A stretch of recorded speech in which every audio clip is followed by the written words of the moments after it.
Hey, pre-notification gang.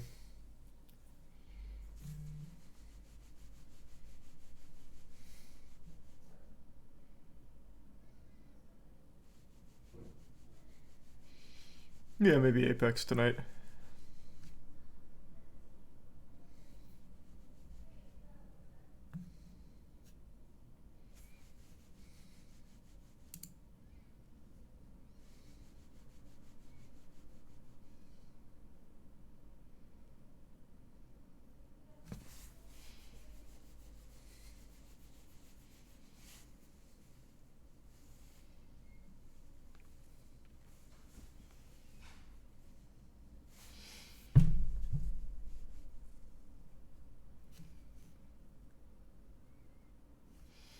The new CEO was also one of the people that approved the removal of dislike counter. Yeah, and so was Susan. I'm not surprised. A whole team of people had to approve that.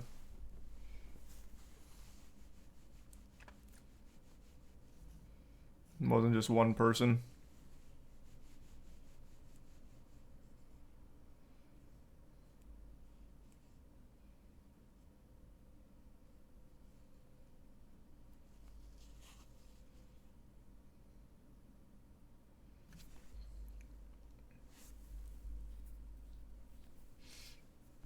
You gonna play Wild Heart?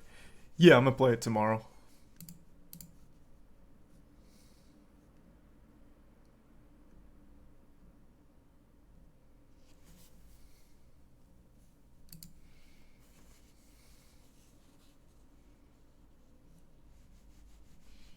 Thanks to resub Samuel and shit my pants.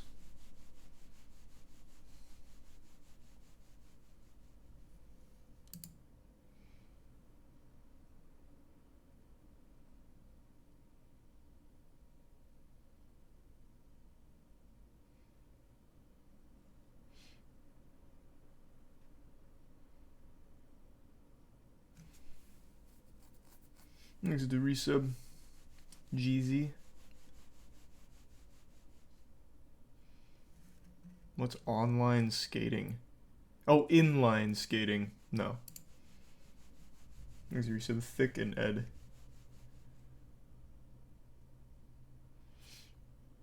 Thanks to 10 gift subs, Catman. Thank you. Hope you're doing well, Cat.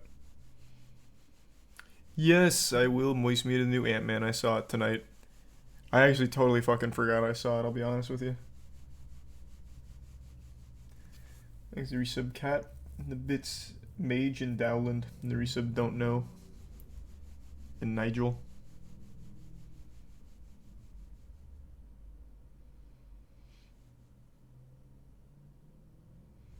Was it any good? We can talk about it in a minute or two.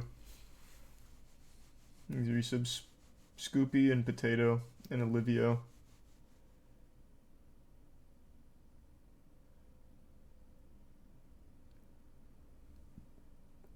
And they give sub Moto and resub Fiends.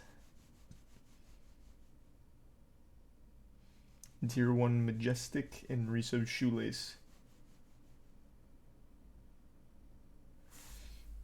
The resub Krith and Bob. We'll talk about Ant-Man in a minute. There's the resub Pink. You gonna try Wild Hearts tomorrow? Yeah. I think the tier 1's Serious. And the resub Sinbad and give sub Pigeons.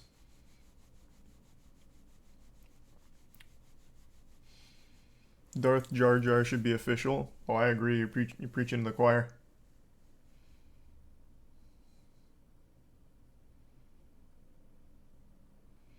There's tier 1 Batman.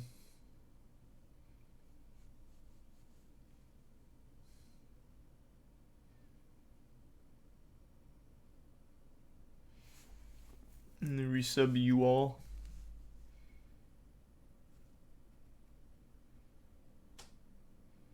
How come you try Wild Heart but not Monster Hunter? I did try Monster Hunter. It was fine, I just didn't get into it. Wild Hearts is like Monster Hunter meets like Creative Forge. There's the Prime Penguin. The resub Schneege. Give sub Matt. The resub silent.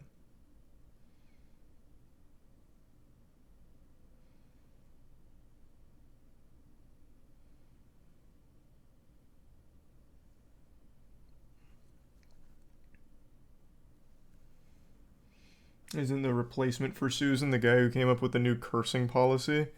Again, I don't think any of those are ever attributed to one person. Because Susan also approved of that.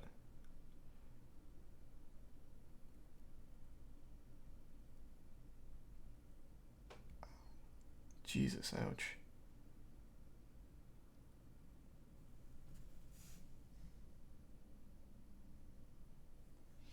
Here's the resub. Abby, Smallest, Jay, Whitney in the Tier 1 Battle Gnome.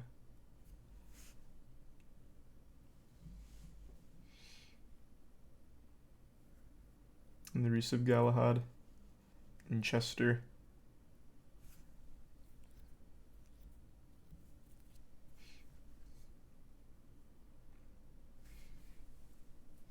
Apparently the police chase...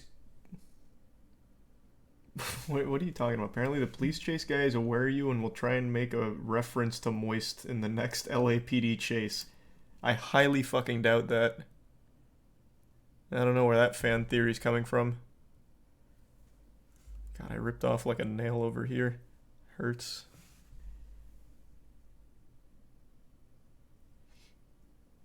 There's the resub Chester and Kalari and the Prime Wizard.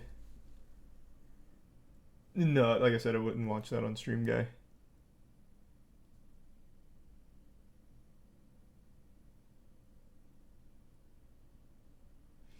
Gaming tonight? I might do some Apex in a little bit, yeah. Season 16. They got TDM. I'll give it a whirl. Thanks for your sub, Ghosty, Finn, Boar, and Tier 1 homie. You hear about Drake getting blamed for X death? Yeah. I don't know like what evidence they have on him or anything, but I did see that.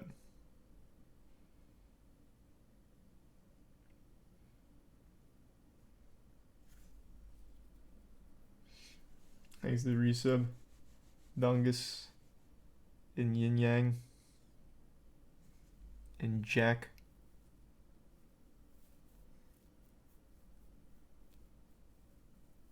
And the Tier 1 Chef.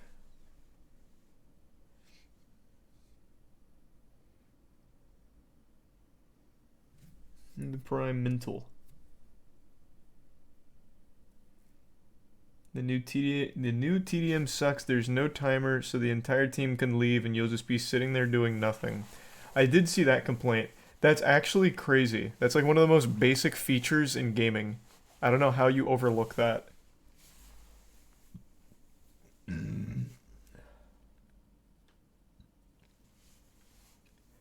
Thanks a resub. Max C. And the Prime Camaro.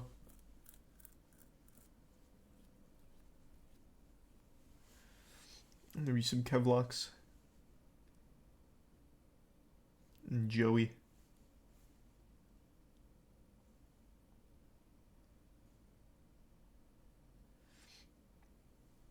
Apparently the word zombie was banned on the Last of Us set. That's interesting. I think the Prime Abaria. That's probably some kind of like pretentious artsy shit where it's like we don't use the term zombie here. We're above that.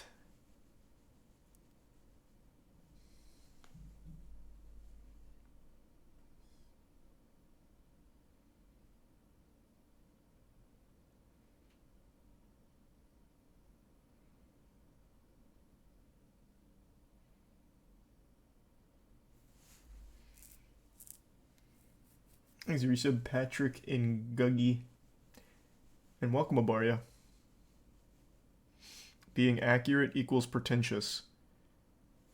If you're banning a word which is entirely accurate to what you're portraying anyway, yeah, it's pretentious. I know they're infected, but they're very, very, very similar to zombies. You can interchangeably use them without having to ban the word.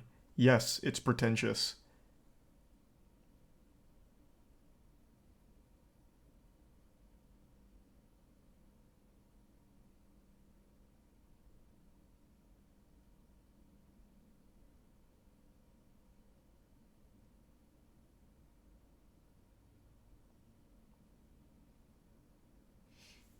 Is the Prime Zosodon, Akira, and Resub Stone, and Cucumber.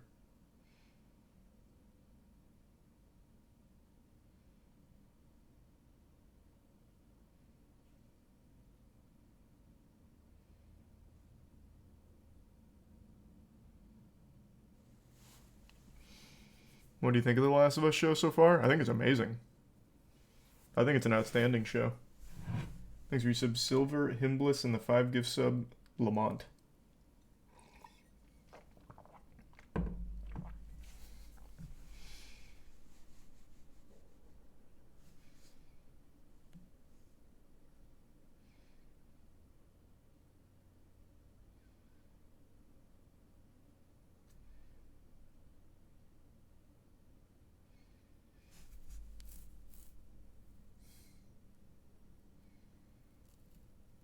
Have you seen the new Destiny 2 vid doc? Nah, I knew it dropped. I haven't seen it today, though.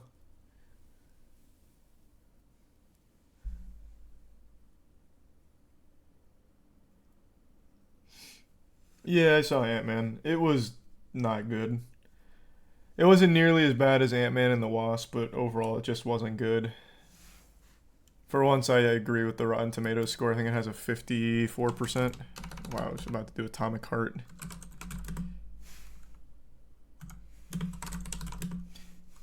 Actually, hold on. Let me see something else.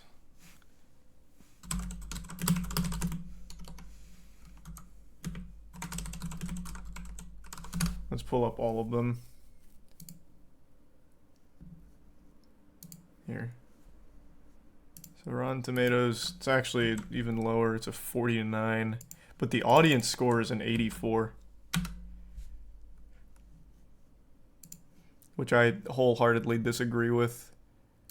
And then the other one was a...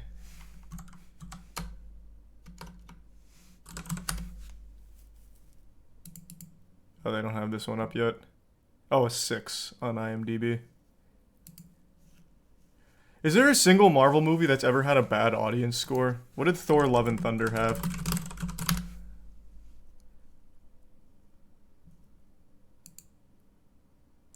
$77, still pretty fucking high, to be fair.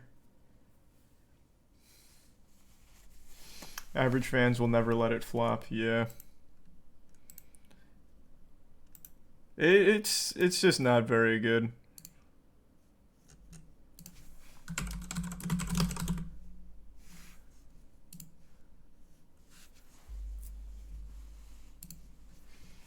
Easy resub fella, Kari, Little Lucky, in the Prime, Tony, Jonesy, and Kimchi, and the gift sub Maddie.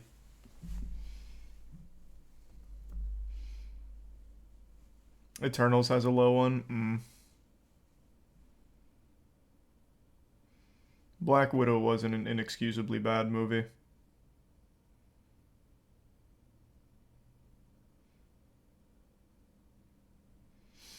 Tell me what was wrong with the movie. It wasn't groundbreaking, but it wasn't bad.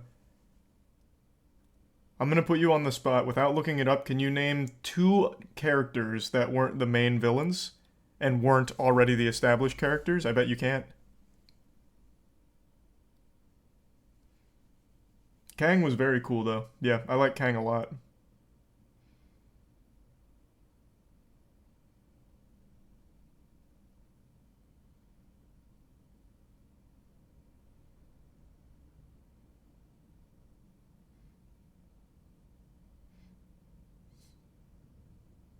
He'll just Google it. Well, it's kind of a trick question, because there's actually only one other named character outside of the 2 villains, and he only had his name drop once. It's a completely forgettable, messy plot that everything goes right for. So it never actually has any kind of tension throughout the entire movie. That's just factually wrong, dude. You didn't answer the question. Then name 2, because if there was more than one named character outside of MODOK and Kang, then I must have missed it. Because there's only one that I know. And it was Bill Murray's character. None of the others had an actual credited name.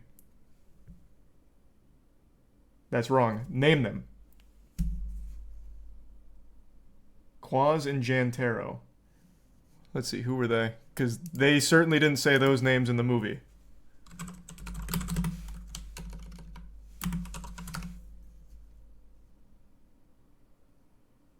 So one of them was the mind reader, and the other was... Oh my god, you just looked it up. It's because it's next to on the build list. You had no fucking clue. Also, Jantaro's... That name didn't even come up. You got that name wrong. It was Jintora.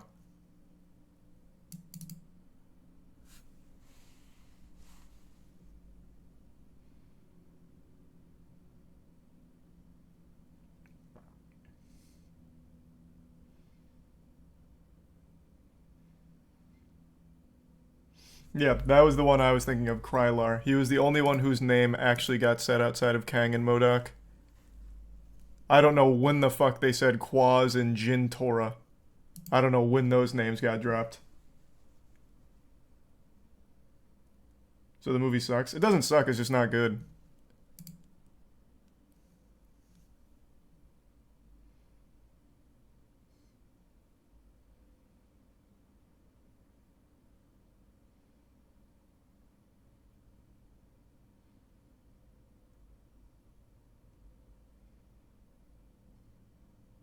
Entertaining, at least.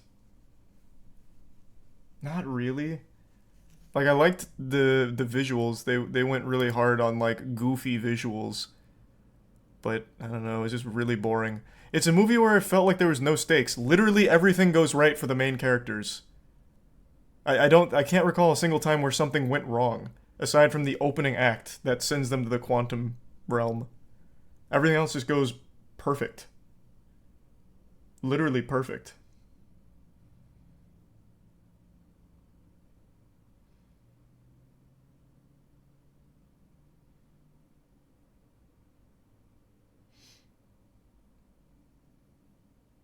That's every Marvel movie? It's really not, though.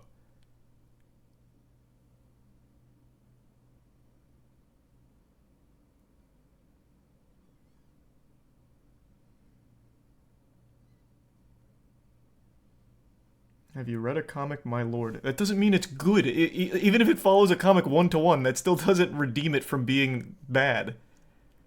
There's such things as bad comics, like Marvel, often considered one of the worst comics ever written. So if they followed Marvel one-to-one, it'd still be a shit movie.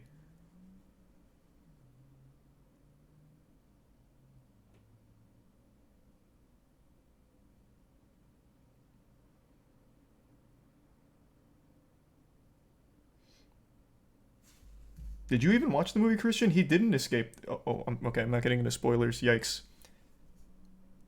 They even, since I've already kind of said a little something, they even confirm something very important that immediately contradicts you.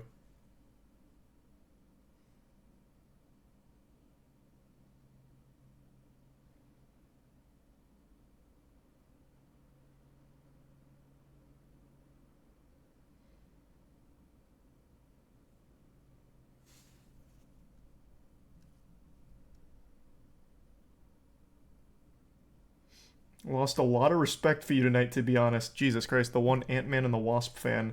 There is one fucking character whose name got dropped. I don't know when Quaz or Jintora ever got said, unless they said it in passing when he read their mind for the first time, and he might have said like, "Hey, I'm Quaz," and that was it. Jintora, I still don't know when the fuck that name came up. Besides looking it up on Google. I'm sorry you lost so much respect for me because you're a huge Ant-Man and the Wasp Quantumania fan. Like, I don't know what to tell you. It's not very good. It's not awful. It's certainly better than Ant-Man and the Wasp, like, full stop, the second one. But it's still not very good. Just don't lie. I am literally not. You got the name wrong when you proved me wrong, but I'm giving you credit anyway for looking it up. What are you talking about? Lost respect because of a fucking Marvel movie. There was only one other character aside from fucking Kang and MODOK that had a name that they mentioned in a meaningful way. Holy lord. There's no way. Did you work on this film or something?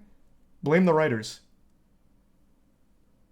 One person name dropped is wild to say, but it's also accurate. It is just literally accurate. What was the Jello dude's name?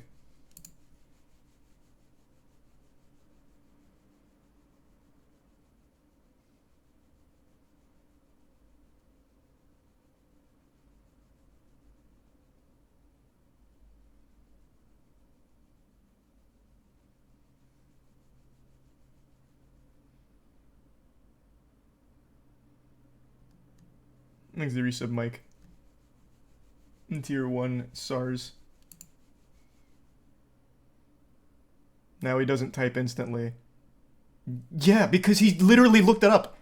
All he's doing is stalling. He's like, I gotta keep going. I've already proven you wrong once. You don't know, because they didn't have any meaningful roles. I'm pretty sure they didn't even say the name, unless it was in the initial meeting in passing.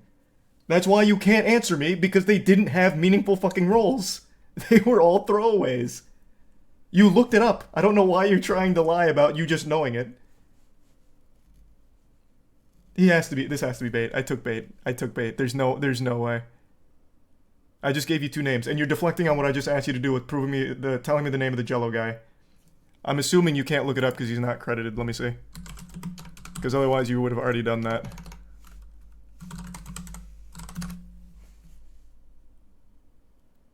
Yep, because he's not credited. That's why you couldn't find it. The only 2... You got so fucking lucky. The only 2 other credited names were the 2 you named, and you still got one of them wrong. You son of a bitch.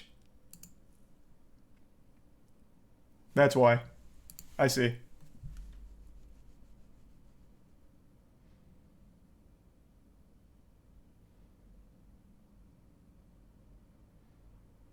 That just isn't correct. I'm literally looking at the cast list right now. The other names are Humanoid, Coffee Parton, and then Jimmy Woo.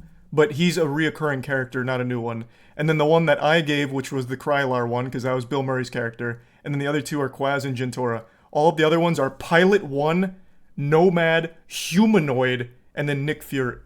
I'm getting into spoilers, sorry. But there is literally only 2 characters. There's 3 characters in total. I gave 1, and you got 2 that were listed, and those are the only other 2.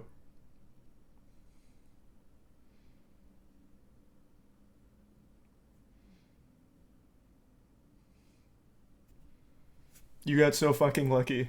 You have no idea, and you're really having a hard time coming to it.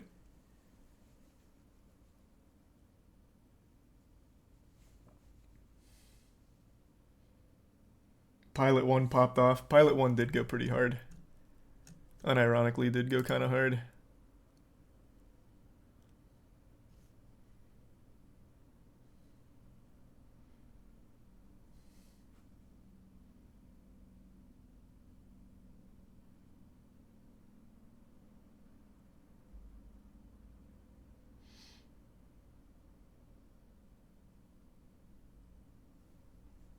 The tier 1 Witch in the Prime Waffle, Tequila in the resub Lady and Hum. And Galdo. And Grizz.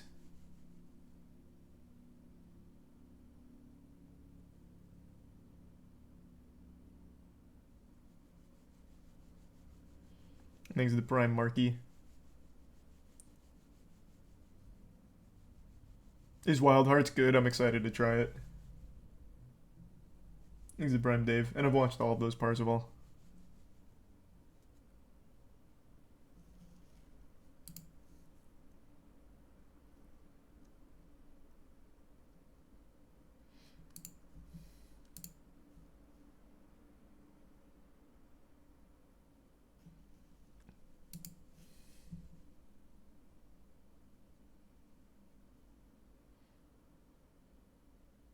Yeah, I mean, it looks good. I'm excited for it.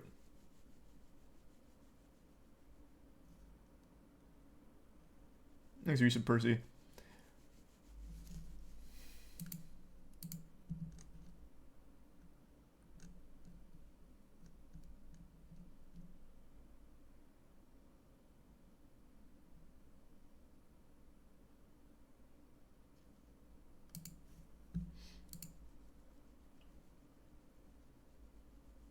Yeah, I'm of course going to be watching John Wick 4, man. I watch like every new movie. Thanks to Resub, X-Trap. And the Prime, Typoco.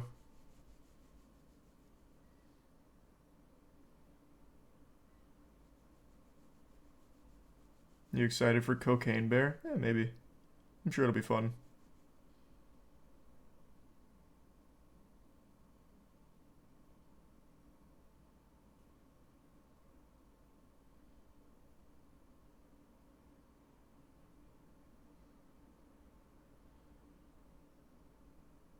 Have you heard about the missing woman in the UK?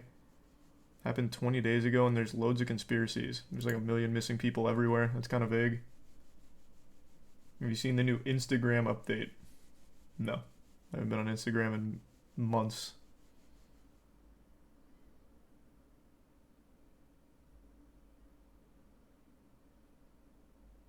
Thanks to the Bits Whiskey.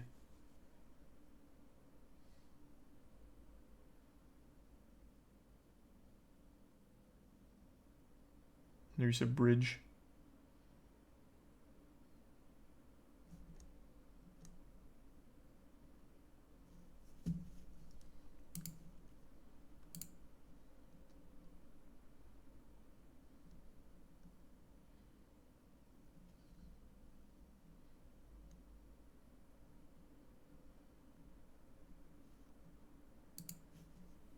Thanks to Resub Digital.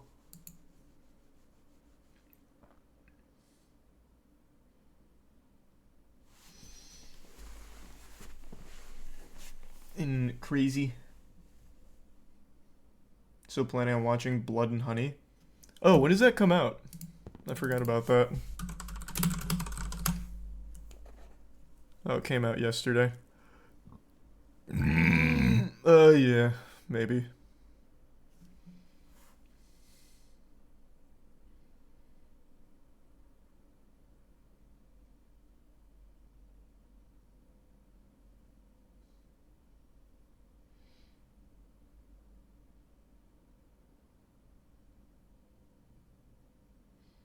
Thanks to the resub. Poison.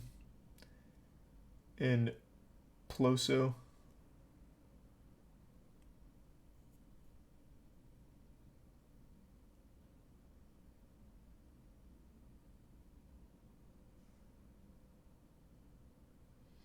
Apparently bad, not fun bad for Blood and Honey. I mean, it looked like pretty low effort. I mean, I'll still give it a try, probably. It's a prime bedtime. And the Bits Woods and the resub. Agadina and Ray.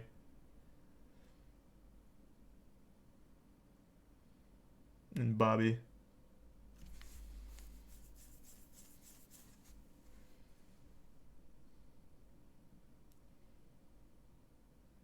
And the resub Kachow. And Grumpy.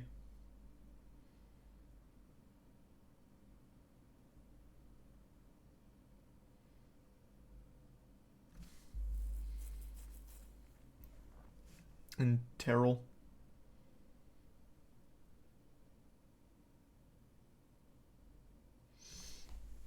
Yeah, 65's that Adam Driver dinosaur movie.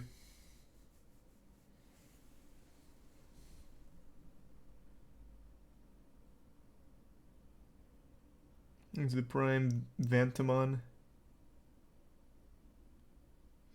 Biden said the latter 3 objects shot down weren't from China. Yeah, and they also said they can't recover it or something, which is a load of baloney. I don't know how the fuck they couldn't recover it. They shot the shit down. I don't know what makes it so hard to recover.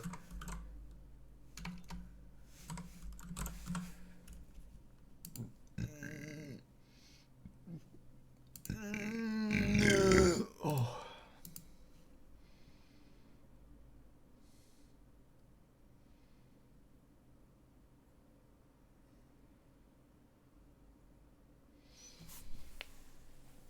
Thanks to the gift sub, Jimmy. Yeah, Dark and Darker was great. And Good Luck Mood. You gonna watch Air, the Nike movie? No, it seems pretty boring. I don't think I'll watch that one.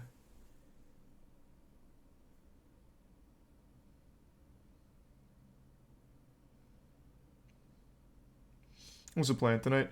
Shoot the shit, then play some Apex probably. Try out TDM.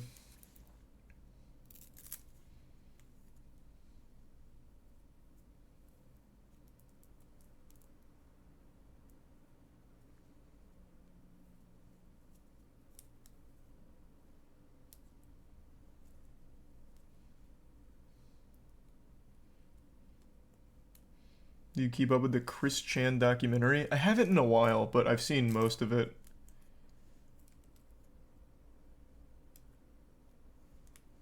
And the Resub Architect.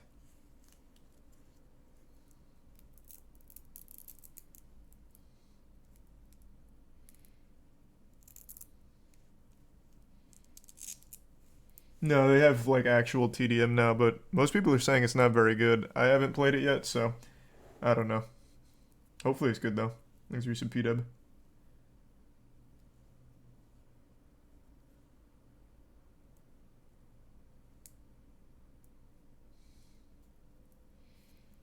I don't think the movie was awful, it just wasn't very good. It's better than Ant-Man and the Wasp though. Thanks the resub stove.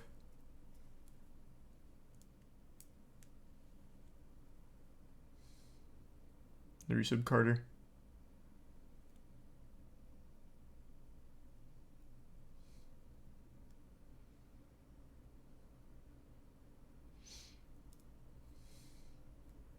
And thanks the resub Hamster.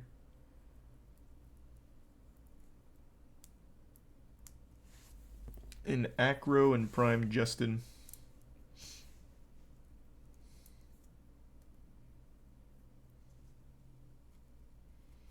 A Discord bot scammed 3 million from investors today.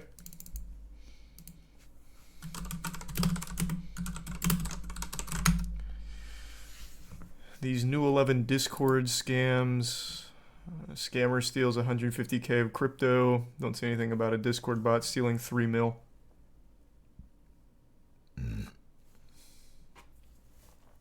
Here's the bits, Alvin.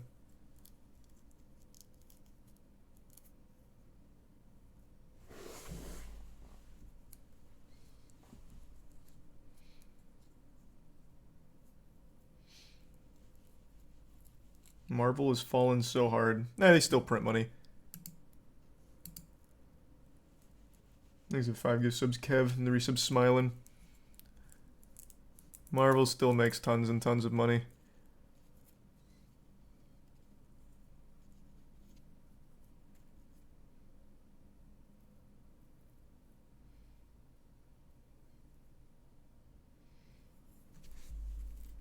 And the merch does? No, the movies do too.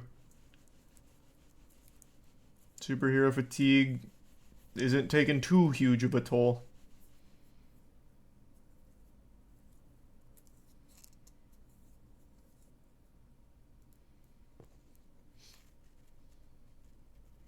Well, no, the reason why a lot of the visuals suck is because they overwork the VFX department. Pump out like 1,000 shows. CGI gets worse and worse and worse. Fucking like 6 movies a year or whatever, and like they're just overwhelming all of their VFX crew. It's not a mystery why it's been like looking worse. Ooh. Jesus Christ, camp. Holy fuck. Hope you had a good day, man. Good to see you again tonight. Thank you for the fat drop. And the reset ace.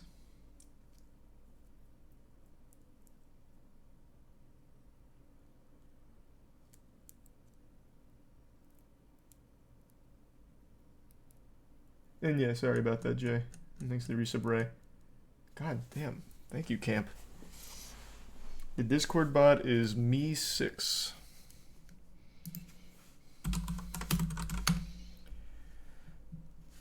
Me's $3 million Discord NFT scam.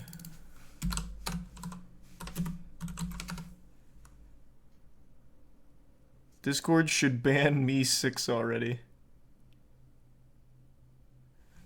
Damn, this has been like known for a minute. This channel's covered it 3 times. 4 times? Wow. Me6 completely screwed over its NFT holders. If you bought an NFT in 2023, you deserve it. Like, just straight up. Jesus Christ. Me6, the most popular Discord bot, just scammed their NFT community for almost $3 million by selling them lies and stopping development. Now, in the NFT community, this is known as a soft rug, and basically it's just when the team promises a whole bunch of stuff and they fail to deliver it. And prices of the Me6 Genesis Pass NFT are being absolutely obliterated. Now, if you don't know, Me6 is the most popular Discord bot on the platform, and they started to focus on NFTs in January 2022, and it really did piss off the community, but Me6 critics went ahead because they had one goal, that sweet, succulent cheddar. Now, to That get sounds that money, about right. Me6 had to sell people an NFT. But this NFT was going to be something completely different, just like every other NFT. Invest in communities and creators with our first NFT drop, and Me6 pulled out all the stops to make you buy the stupid thing. They said they're reputable. Because we're a real company and not just like a NFT project. We are a real company behind the project. We have Me6, which is a very popular tool today. And this NFT promised a token. Nothing is more trustworthy than them saying that they're trustworthy, honestly. NFTs ripe with scammers and bad actors, all kinds of shady figures. It's nice and refreshing to see some come forward and say, hey, we're not scammers, we're not shady, we are real, and we are trustworthy. That's always what's most important, to be honest. There's the resub motive red and the gift sub posterized. We're a real project. Yep. Goddamn right. And that's all it takes.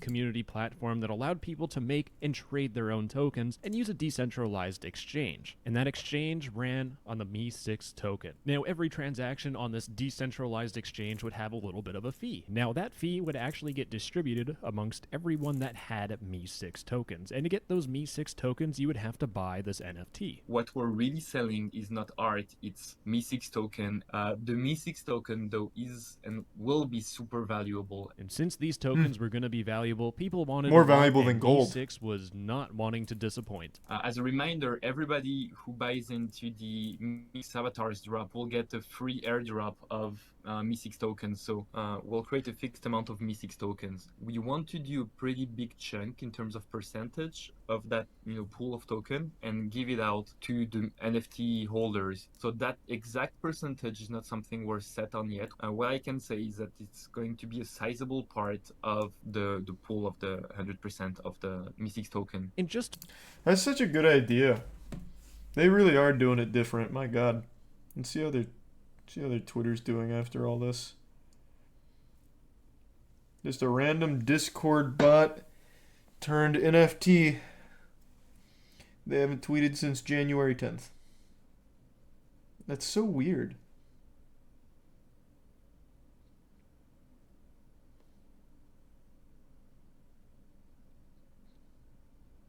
Man, I can't believe that happened. Yep, January 10th is when they cut contact, but they kept the Twitter up just in case.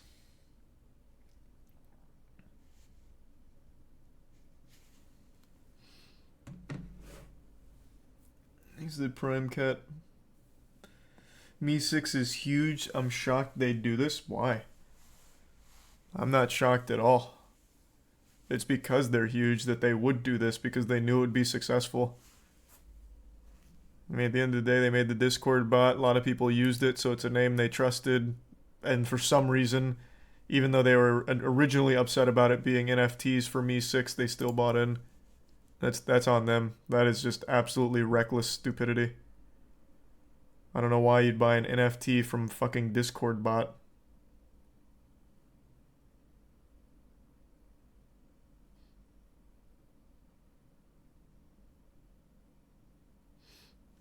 Looking forward to the CoffeeZilla video on this. I don't know if he will. This feels like something that's below his pedigree at this point. He tackles like huge bad actors, not like blatantly obvious scams like Me6 NFT. These are some Seth and Pix and Killy. to really drive the sales home, Me6 was talking about potentially putting this Me6 token into crypto exchange. Maybe at some point you'll educate yourself on crypto and stop looking at pump and dump scams. Maybe at some point you'll stop losing money on crypto pump and dump scams. Like, almost every single one of them in the space currently is a pump and dump scam. That is the entire landscape. I've said from the beginning, I think there's real merit to the technology. But you know what's happened? I'm sure you know. It's used for nothing but scams right now. It has been for the last year. Longer than a year, really.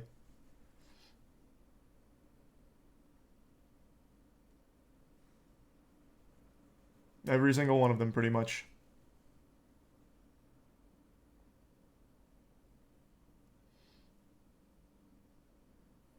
There's the resub Seth, Elusa, and Doc. But there's basically no merit to the tech either. I disagree with that. I think there actually is real merit to just having like this immutable ledger so you can always track things down. Like that's how CoffeeZilla is able to get so much information by just being able to track everything through the fucking blockchain, which is a word that's become so filthy now. If you say blockchain, people immediately just write you off as a fucking idiot. But the actual idea behind it I think is pretty usable in the future for things that aren't scam related. But that's all it's used for right now pretty much. So thanks to tier 1 Tommy and the bits Swavy.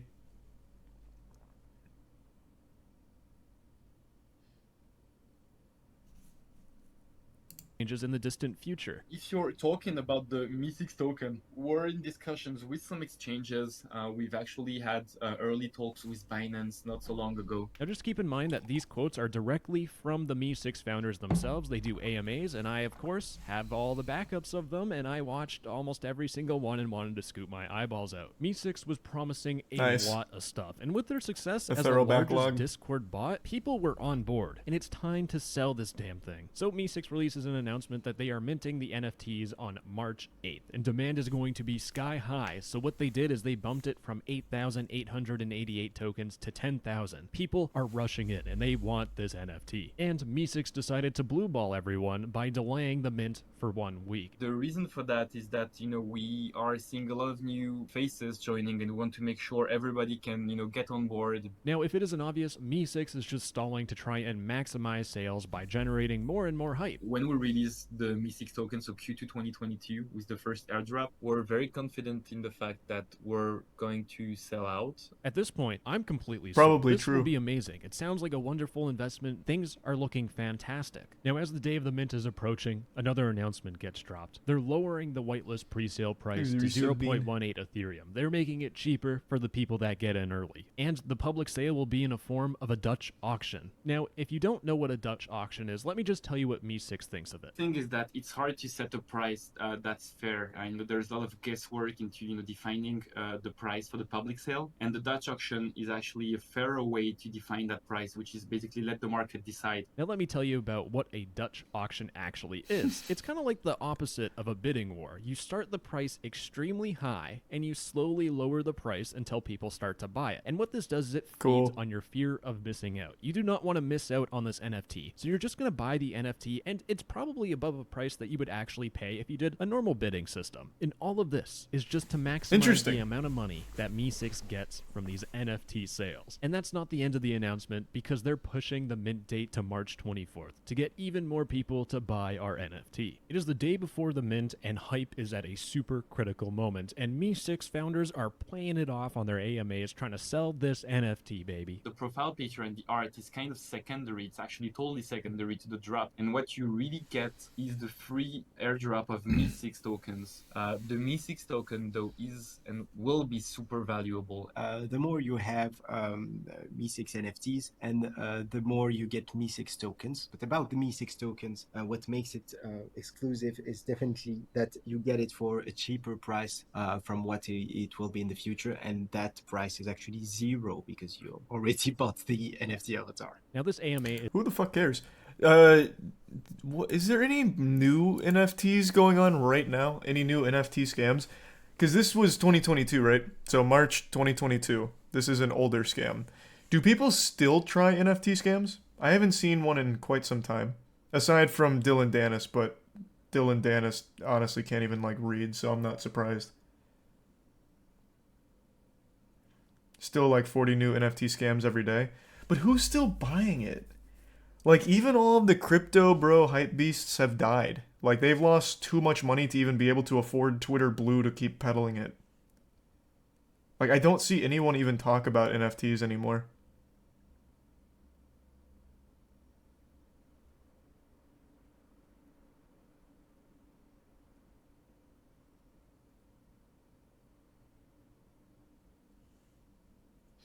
Logan Paul. Well, even his was kind of old. I'm talking in 2023, brand new NFT, huge community, obvious pump and dump. I don't even see anyone try anymore.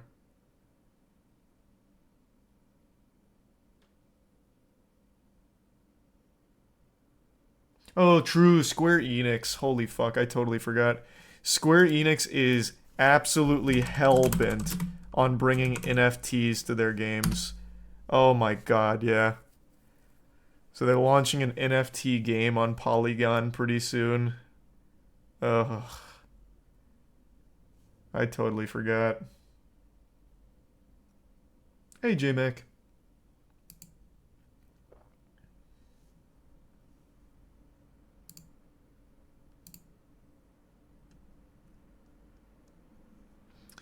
Oh, it's not even a game. It's a collectible art project.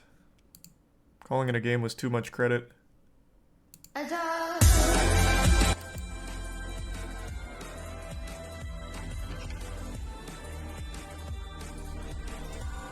Damn, that's hype.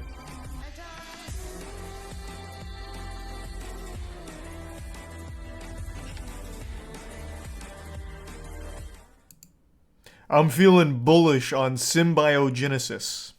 I'll tell you right now. Thanks, Arisa, Blame, and Sean, and Grifford. And the Bits, Panda. Good to see you. Oh, that's interesting. Panda, I don't know about that. Sounds like a good way of getting hurt.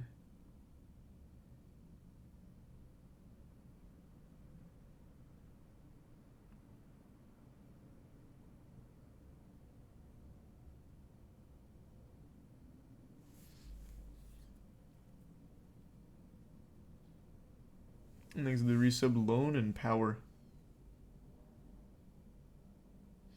Bitcoin going to 100k, right? Any day now, yeah. This is the big tier 2 flames. Appreciate it, man.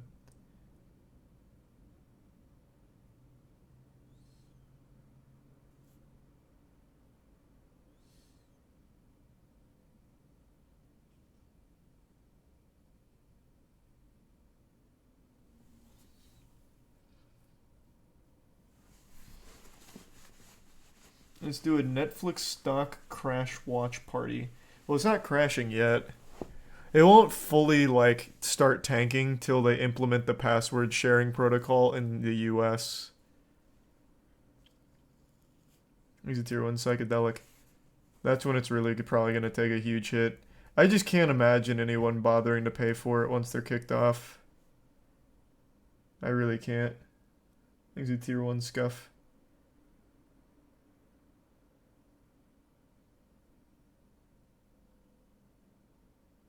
The Prime Toaster. Did they say they'll launch it in the US? It is coming, yeah. We just don't know what form of it. So the one that they just brought to Canada, Portugal, Spain, and New Zealand, that one's a little different than the one they were testing in Latin American countries. So we still don't know what it's going to look like when they bring that here. Is the resub come Avery, Boner, and Freaky in Mint?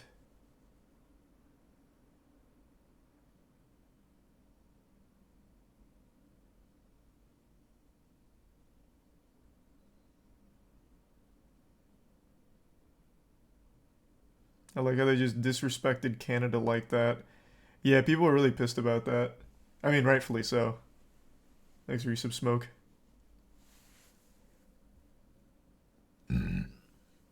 And the Prime Yolordo.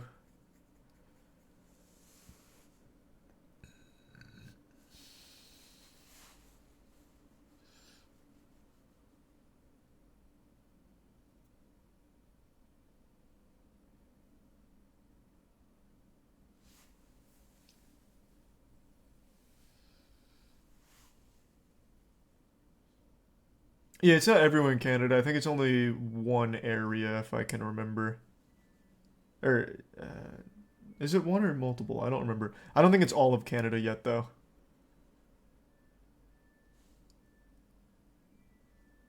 These are so posterized.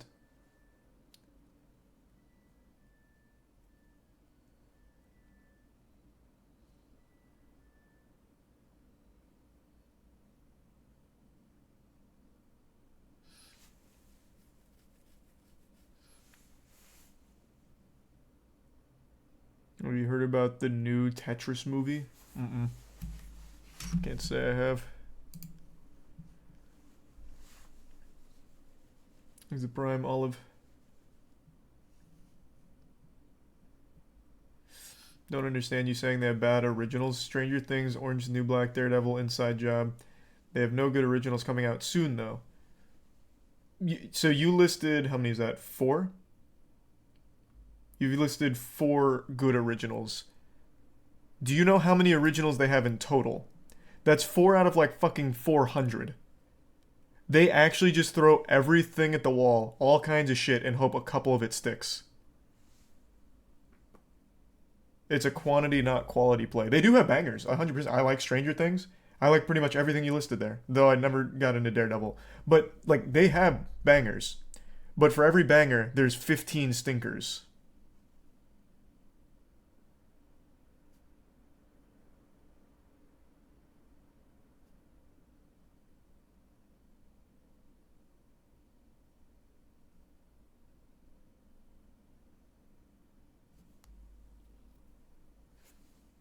Things that get sub-posterized in the Prime blank. Yeah, was talking about that earlier, Kyloran. 15, it's more than that. I mean, it probably is, man. They have so many of their originals that you don't even know exist because Netflix themselves don't even promote them. So what the fuck is the point in putting money into them? I don't get it. I really don't.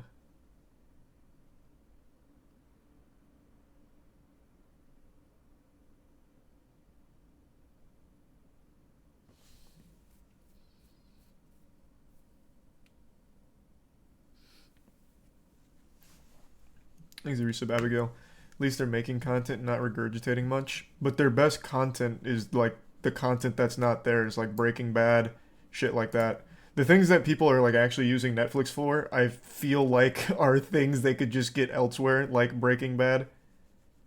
The originals, while they do have a couple good ones for sure, it's not like it's constant new ones that are good. It's, hey, we just got Stranger Things, the new season was hype, and now I get Bruise Brothers Season 2. It's like, what the fuck?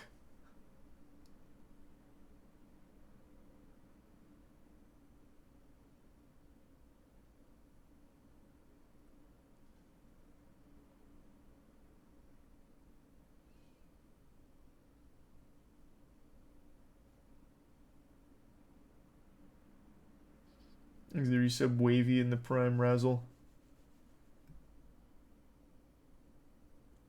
True, they also do cancel good shows after like a season.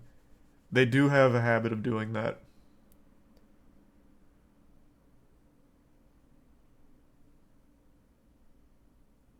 They even lost access to their own Arrested Development series recently. Did they? I didn't even know that. Thanks, resub Doodle. And yeah, I have been watching the new Vinland Saga. I like it. Thanks, Prime Benadryl. I don't like it as much as the first season though.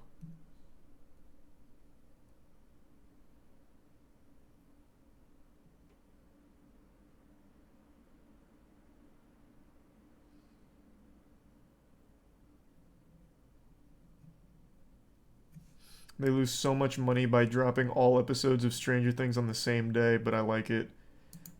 Well, they didn't do that this time around. They did kind of space it out. But yeah, I hate the binge model. I think it's stupid.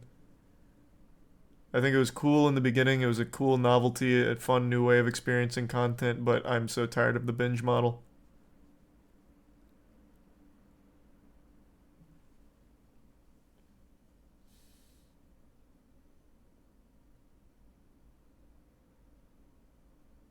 True. Well, some of them just finished though, Jay, to be fair.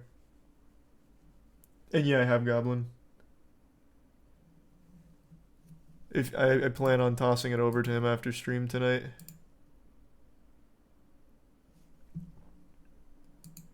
Thanks, a resub Gator. Summits, I still can't stand the way Summits run for the nomination stuff. It's so stressful for no reason.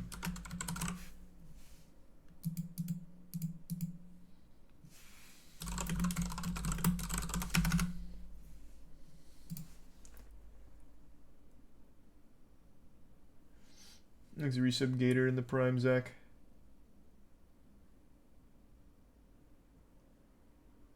Aaron's campaigning for Summit. So that's the nomination stage, that's the voting stage, that's fucking everything. It's such a headache. It's such a headache.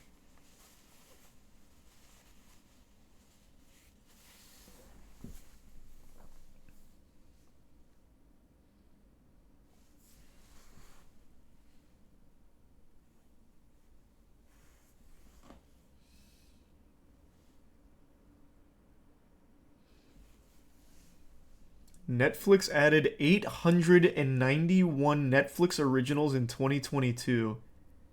What the fuck? Wait, what? No. So that's just total, like, Netflix exclusive content. That's not going to be, like, all originals, right? There's no way they put money into all 891. There's no shot.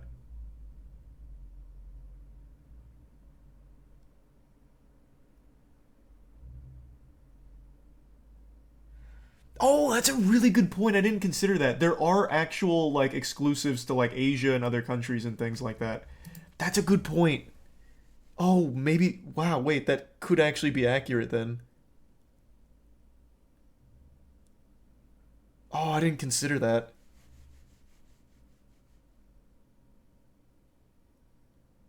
Damn, that is even worse than I thought. 891 originals last year, and, like, shit. The only one I can think of off the top of my head that was good is Stranger Things, the newest season. Holy shit, that's awful. Holy shit, that's so bad.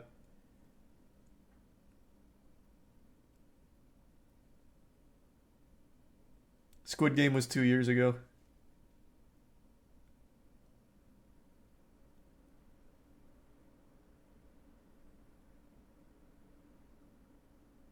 Damn, that's wild. Thanks for some sketchy daddy in the Prime Mox.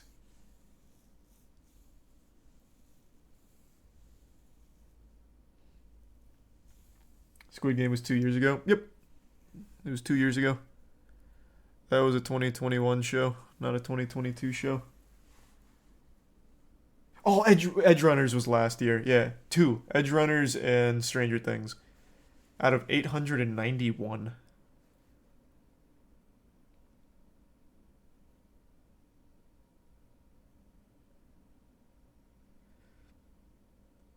Arcane wasn't last year either. Arcane was 2021. I'm pretty sure that was fall of 2021, right?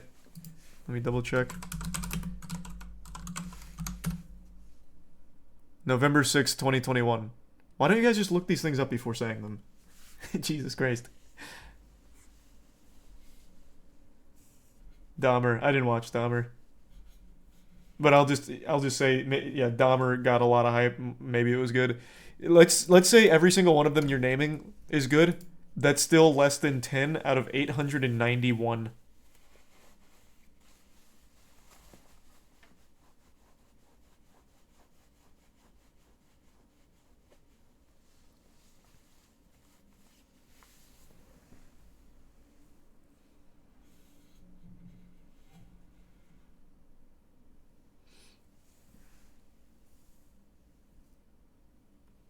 It's a tier 1 signal.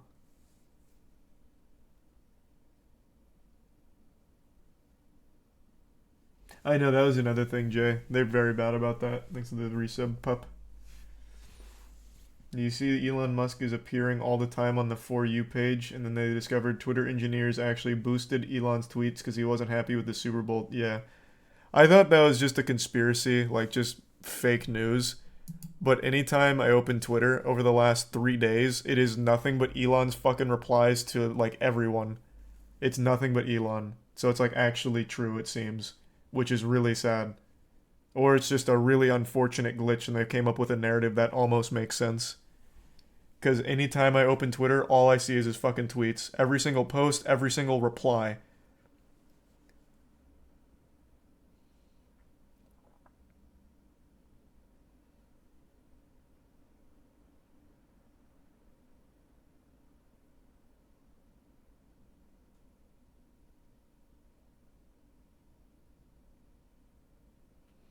It's his website. Yeah, and he's literally gamifying it. Like, what do you mean? This whole thing was about, like, freedom of speech and shit. Everyone on, like, an even playing field, giving power to the people. You can all have blue check marks. And then he's promoting every single one of his tweets above all of the plebeians. That's completely counterintuitive to his overall mission, or the mission he claims to have. Block him? No, I'm not like even really complaining about it. I'm just surprised that it's real. That he actually did algo boost all of his shit. How do you believe this shit? Open Twitter right now. That's how I believe it, because his tweets are all over my fucking timeline when I never got them before.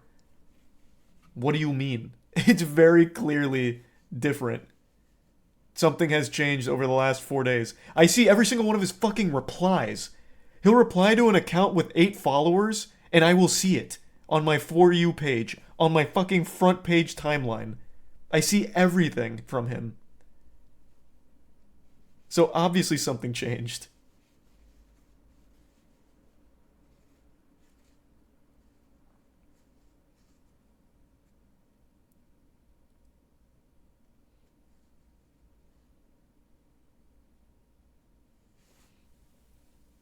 I don't even really see the point. They're just little fucking imaginary numbers on Twitter from people that I don't even think are actually real in the real world. I don't know why he needs that validation so much, if that really is what happened.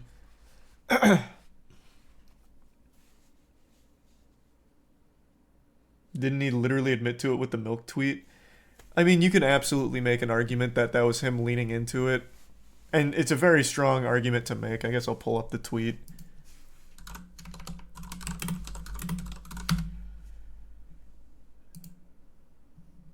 This was after the whole thing about the boosting all of his tweets so he could get more likes from the Twitter employees came out. He posted this. It's a little risky to bring up on Twitch, but it's not like nudity or anything.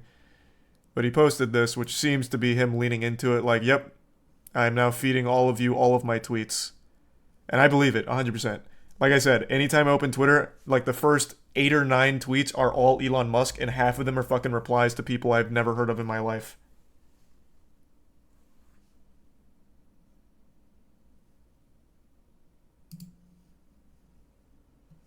Which is such a worthless thing to do. Like, who the fuck cares?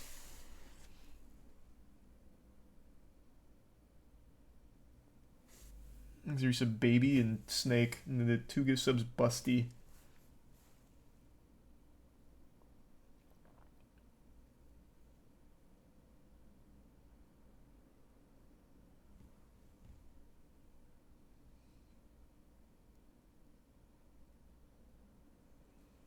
And the resub offline.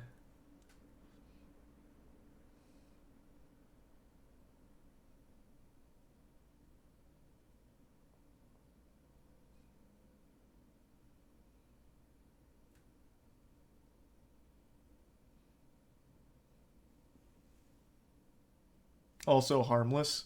I mean, it is harmless. It's just his tweets fucking suck.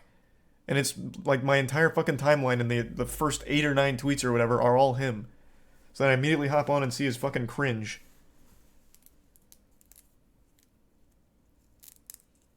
I don't even think I still follow him. Let me see. Do I still follow him?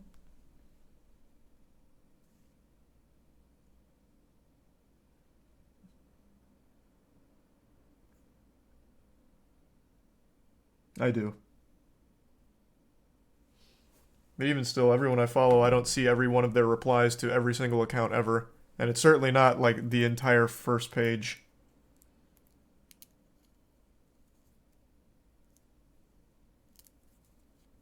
There's your answer. It's not my answer, though. I don't see that for anyone else. You know who else I follow? All of my friends. And I don't get that from them. And I never got this from Elon either until the last 3 days.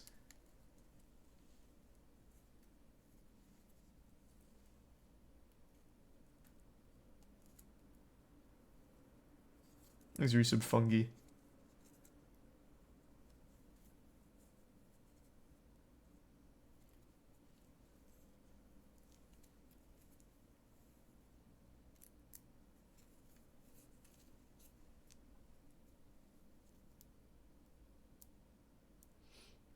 There's the Prime Samurai.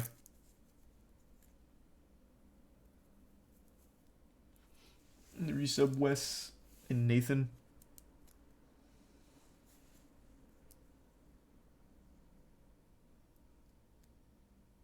And the give sub astronaut. I mean, yeah, it is harmless. But if all of the Twitter employee leaks are accurate, that he really did change the algorithm to boost his tweets, who's to say he wouldn't do it again to silence people that don't like him, right? That was one of the huge things people were really upset about Twitter, really upset at Twitter for before Elon took over, and now he is literally doing that in the opposite way to promote himself. I don't understand why people can't see that.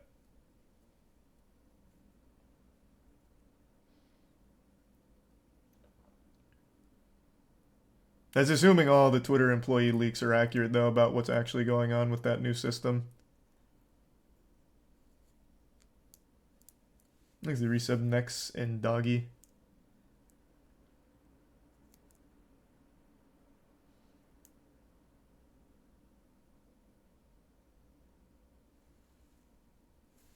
Thanks to resub Keo. It's not that deep. If you don't like it, don't use Twitter. What are these takes, man?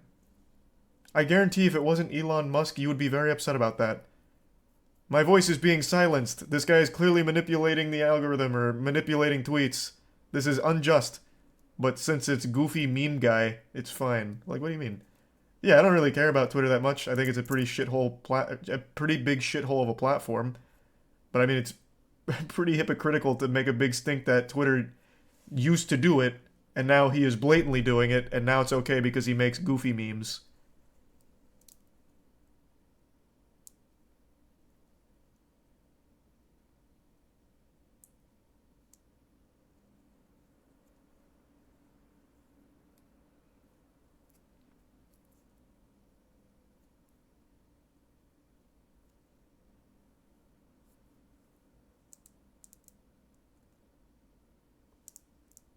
Is the resub hoops? I know, isn't that wild, Jay? Half of that shit just doesn't pop up anymore.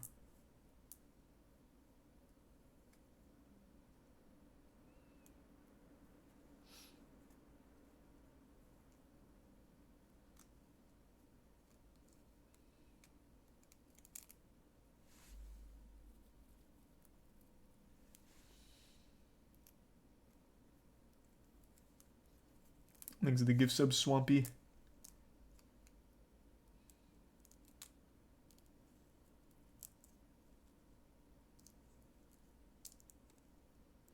Thanks to the Prime, that one.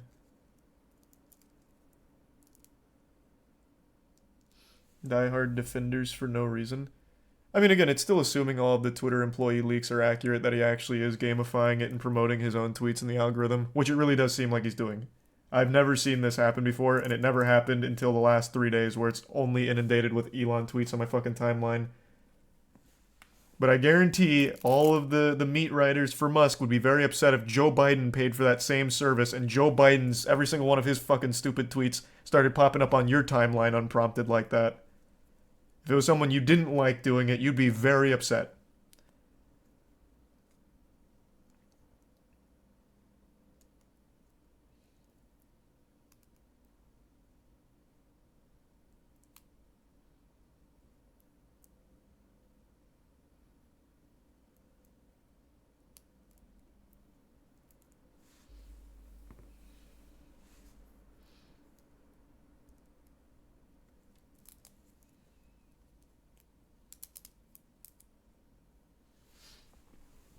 Everyone should get the same treatment. But that was like the whole thing that he lobbied on.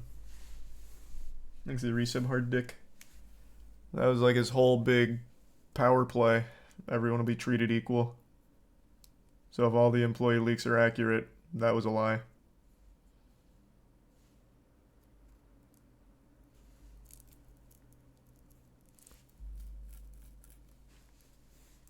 Thanks to bits Keo.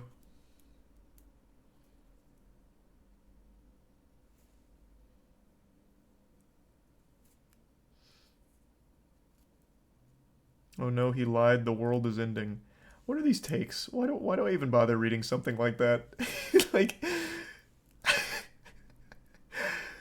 oh no, he lied. The world is ending. Like, how old does someone have to be to say that?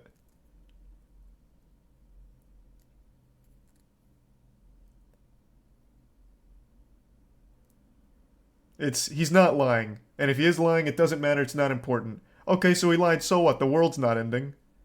Like, okay, so no matter what happens, you don't care. Like, that's fine, I guess.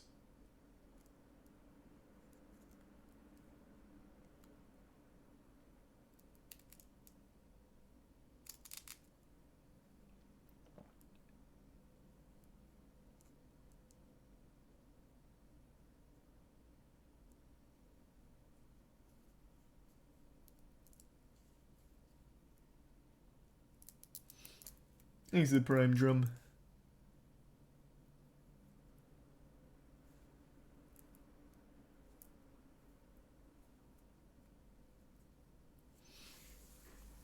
Thanks the resub Luke.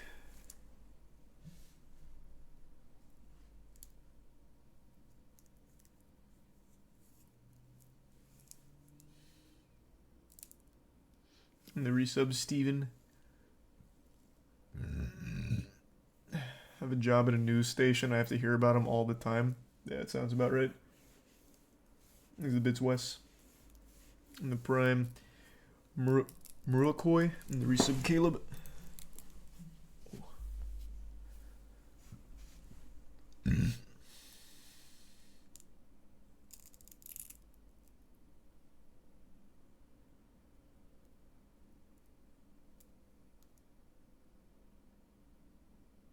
Thanks the resub Sway.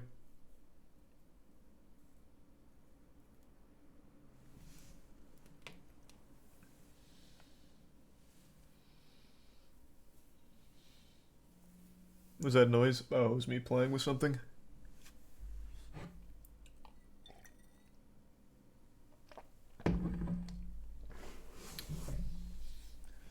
Thanks to Resub Astro.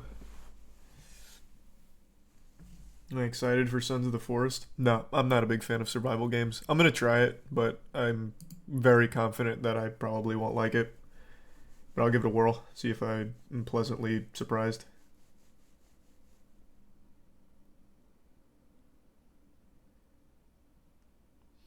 What do you think about Guardians of the Galaxy 3? I just don't give a fuck. Like, it just seems like standard superhero shit. I just don't care. I'll watch it. Hopefully it's good. Not expecting much.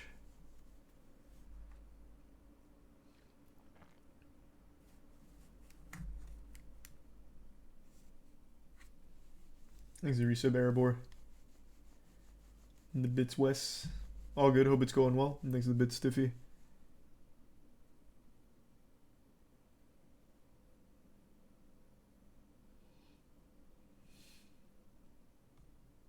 What's your ETA on kick to stay up before Stake sees it's not worth it?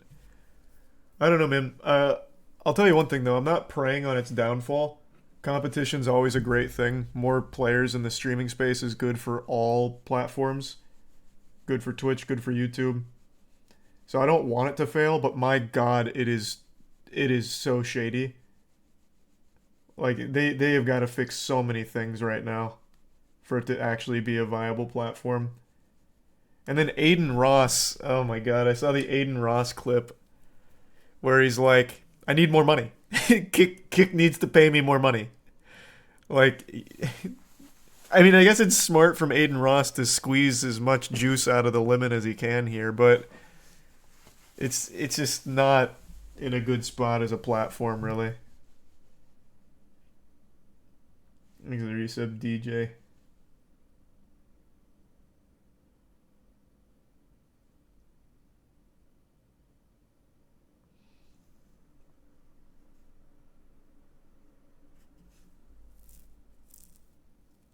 Didn't they say they gave him 150 mil? Yep, that was the claim. It was apparently a $150 million deal, allegedly. Don't know how accurate that is, but I guess it wasn't enough for Aiden, if that is accurate. Which is wild. I mean, again, smart from him to get as much money out of as he can while they're still around.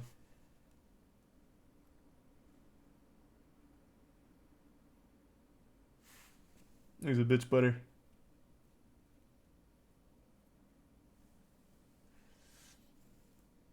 What? No, that's a Darman video you're thinking of, Butter.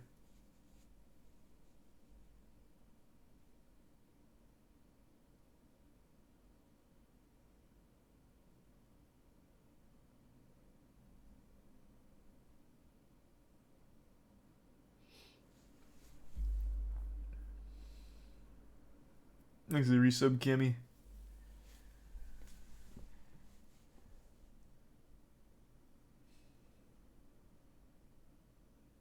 If Kick offered you 150 mil for 2 years like Aiden, would you do it? That's a 2 mil. That's a 2 year, $150 million vacation. But I don't know. It's owned by Stake, so I'd have to really think hard on it. I don't think I would. But I guess it's easy to say since I've never seen money like that, or even imagined money like that. So I guess maybe I'd feel differently if that fucking contract came in to look at.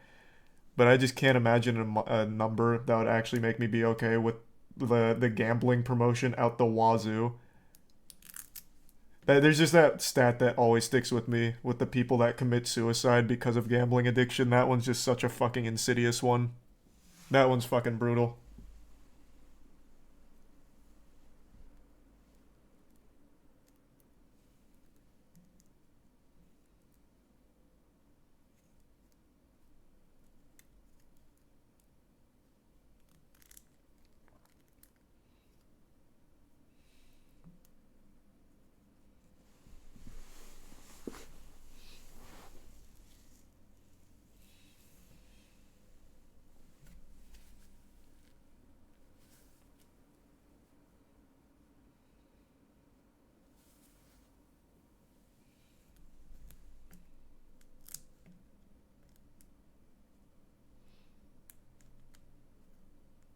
There's the bits, Megan.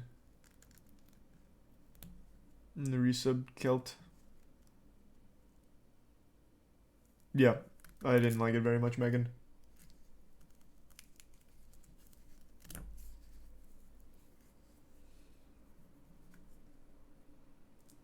And the resub Woozy.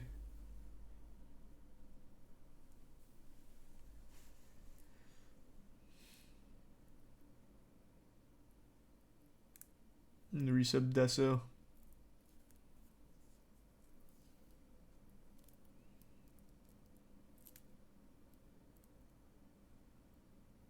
Oh, it's not Megan. Sorry, I thought that was an N. Mega.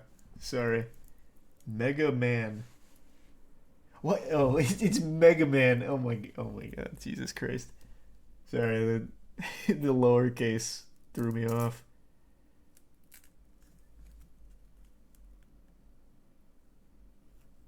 Thanks for resub sketchy.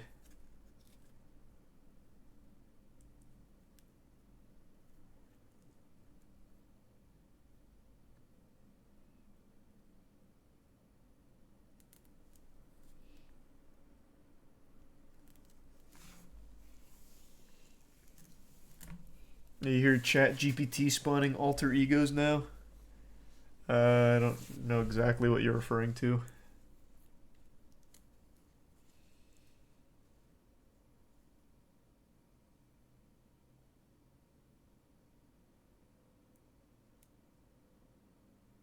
Yeah, I'm gonna play Wild Heart tomorrow.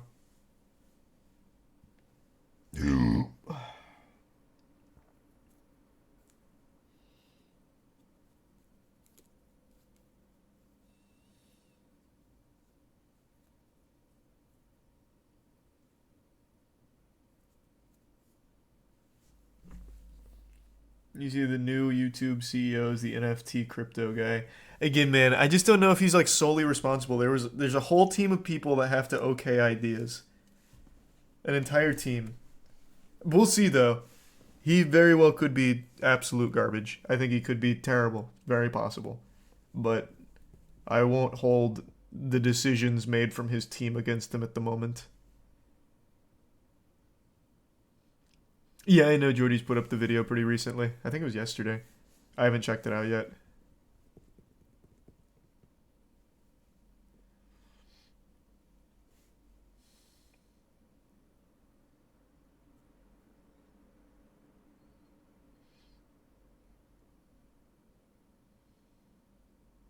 Next to the bits, beaches. Thanks to the raid, Bucko. Hope you had a good stream.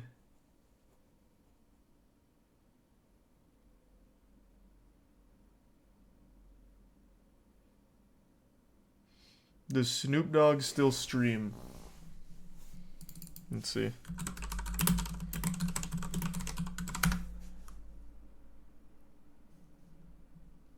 Wasn't there a channel that... Okay, I'll just do it on Twitch. I thought for sure there was a channel that still dumped his VODs. I was gonna just go by the date of the last VOD.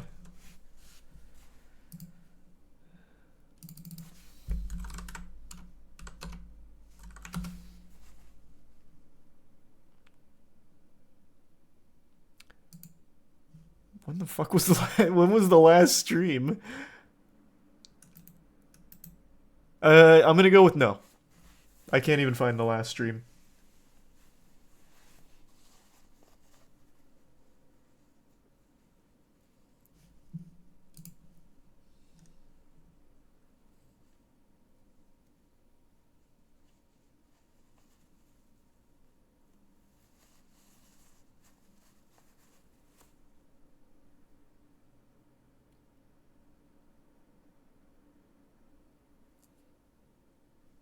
So it looks like they...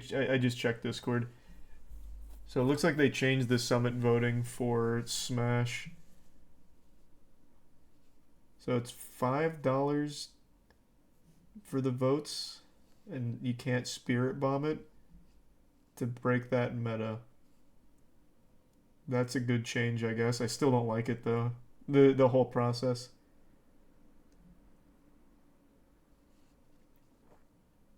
And I haven't played MTG Arena in a little while, actually. Thanks to Tier 1 Brookie. That sounds low-key worse. That does sound worse. So how does it work, then?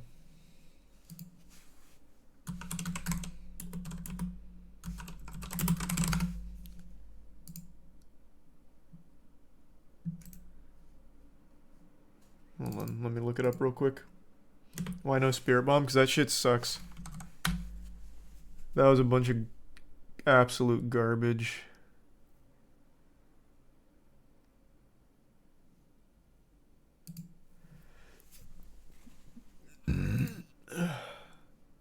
So Aaron's in... Here, I'll bring it down. Aaron's in 4th right now. How does the voting work then?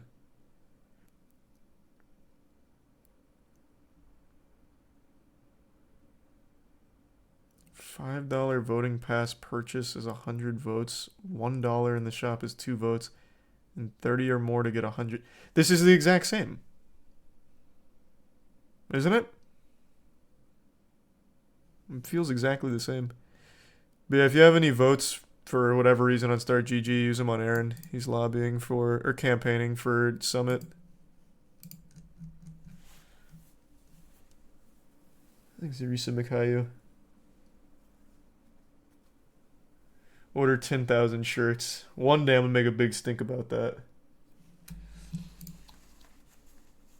Oh, gotcha, Dylan. Okay.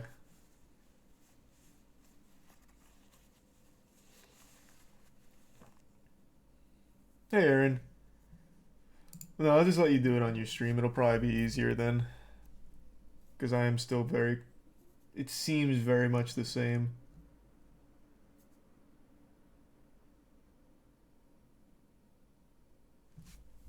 It's just instead of stockpiling, it just gets spread out. But can't you just do that for like multiple accounts? Thanks for some Fox and Taz.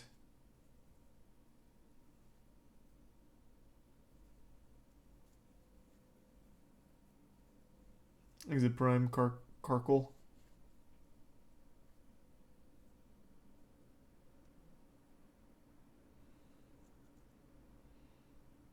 Technically, you can exploit it with multiple accounts. Well, yeah, that's kind of what I thought. But you don't even need like to make puppet accounts. You can actually just send money to your friends and have them do it, and you could still do a fat fucking spirit bomb. Thanks to Prime Gibby and the resub Dasho. Checked tracking site. Snoop Dogg's last stream was under an hour on December 29th of 2022. He's still active, baby. He's still on the grind. And in fact, look at this. Here's the top 20 best moments. welcome back to a brand new video. If you do go on to enjoy today's video and want more content like this, then feel free to leave a like on the video and subscribe to the channel. Now let's get right into it. Wow, okay, Snoop is pretty damn good at roleplay. I know he's done work in improv and performance in the He's past, good at but- roleplay? Greetings. Is there anyone on the line? Anyone on the line? Greetings. The name is Quantumania.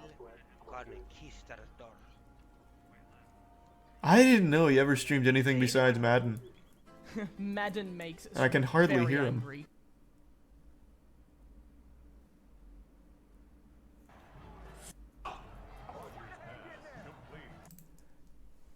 Hype.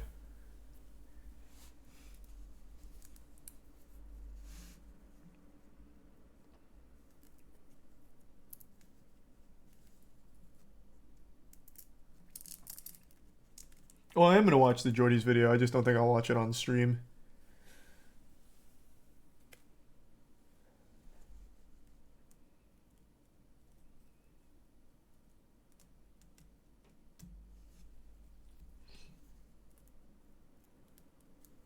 Snoop plays COD? Really? I've never seen a COD stream from him. I've only ever seen the Madden.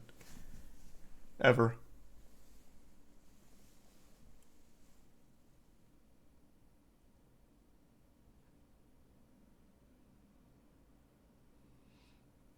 Exhibit's lucky.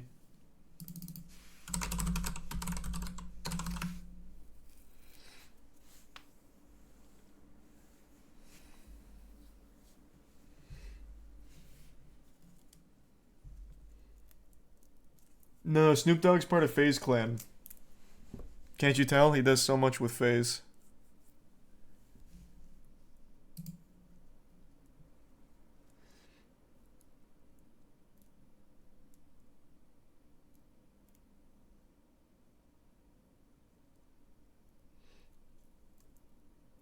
Have you seen the new movie called Tetris? I thought it was called Tetris, not Tetras.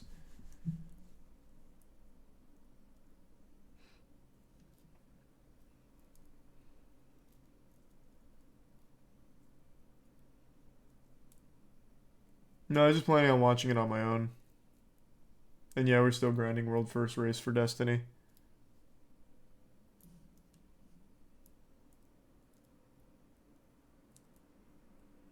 Note, clubs in NSW have written to the court seeking to withdraw the criminal charge against Jordan and agreed to pay the cost. I'm assuming that's an addendum to this, like this probably happened after this came out. Danny must have fucked him up. This was firebombed. A fiery message that's hard to miss. Police are tonight hunting an arsonist who targeted the home of controversial friendlyjordies YouTube blogger Jordan Shanks. It's the second time the property has been firebombed in a week. Obviously, we've done some extremely Wasn't the same dangerous property reporting twice. over the last year, I suppose, of a bunch of extremely powerful people and corporations. There is many people that would want to do that. No one has the record that he has for doing some hard-hitting journalism, and this is his payday. Someone's trying to kill him. In what I now know was a premeditated attack, that at best was intended to terrify me and at worst was intended to kill me. I would say it was probably intended to kill you. Like, throwing a firebomb at the house and actually setting the house on fire is less of like an intimidation tactic and more of an attempted murder, I would say. But I feel like in his position, he's got to be very careful with the words he chooses because he's constantly in the crosshairs of every single authority in Australia because he exposes so much corruption.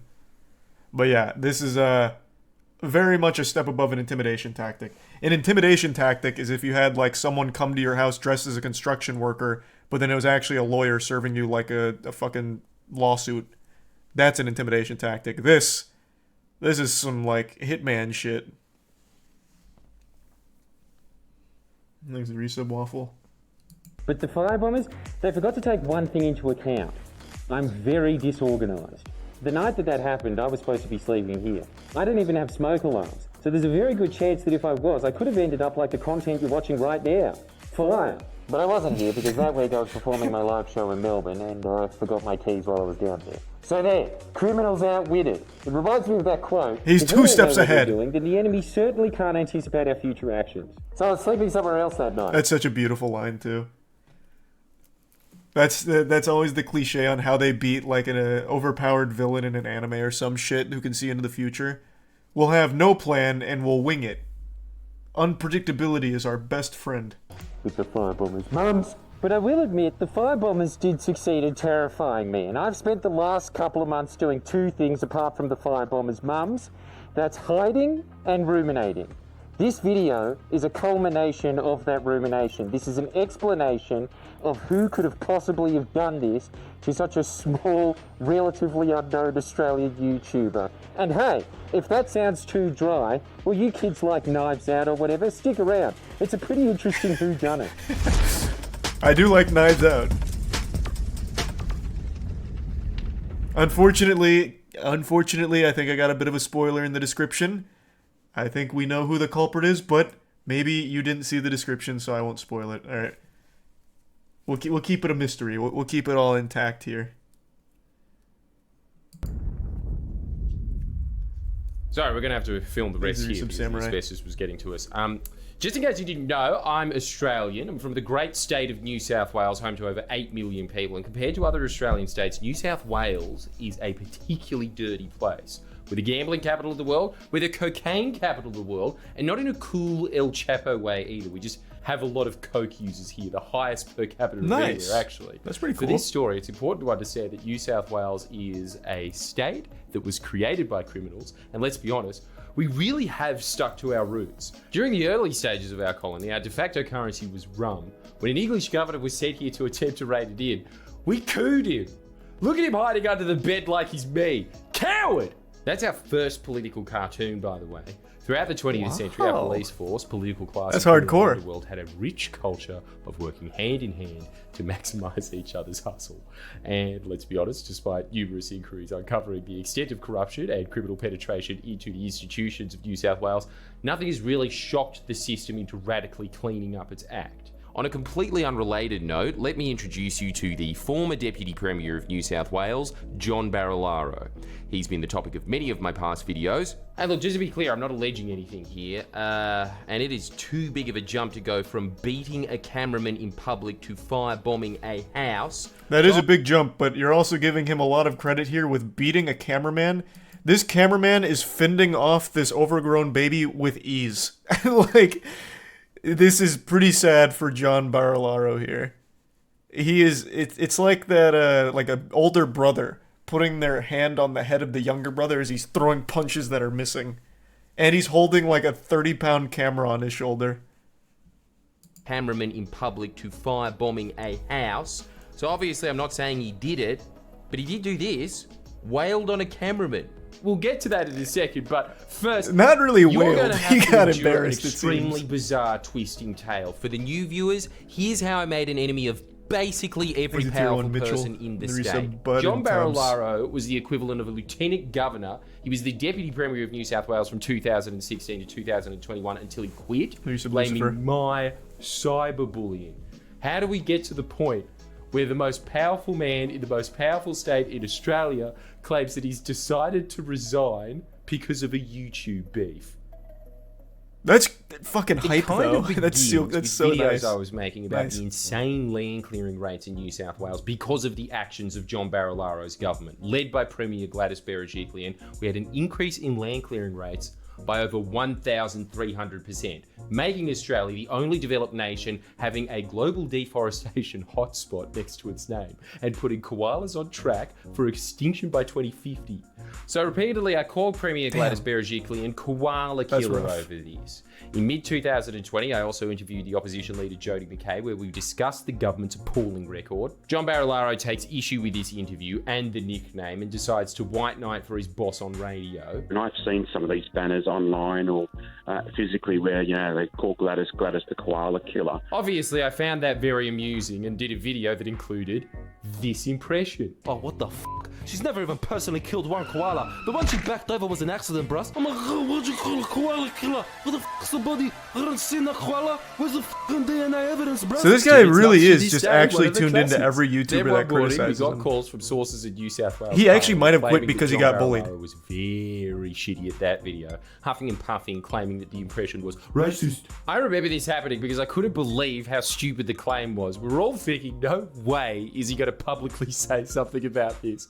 And then this article came out. YouTube comedian in racist low blow towards Premier. He responded by planting a story in the newspaper that alleged because I did an impression of him, I was racist against Italians and the migrant success story. This is the same paper that posted this cartoon a few months later. Gladys, I'm gonna make you an offer you can't refuse. So inaccurate, there is no way he'd be that tactful in his threat. This is what it actually read. Yeah, I'm threatening you, dickhead. I don't give a f that this is an open line. We couldn't believe it. I think the team and I were in Goldman Subway when we first read it. We were pissing ourselves.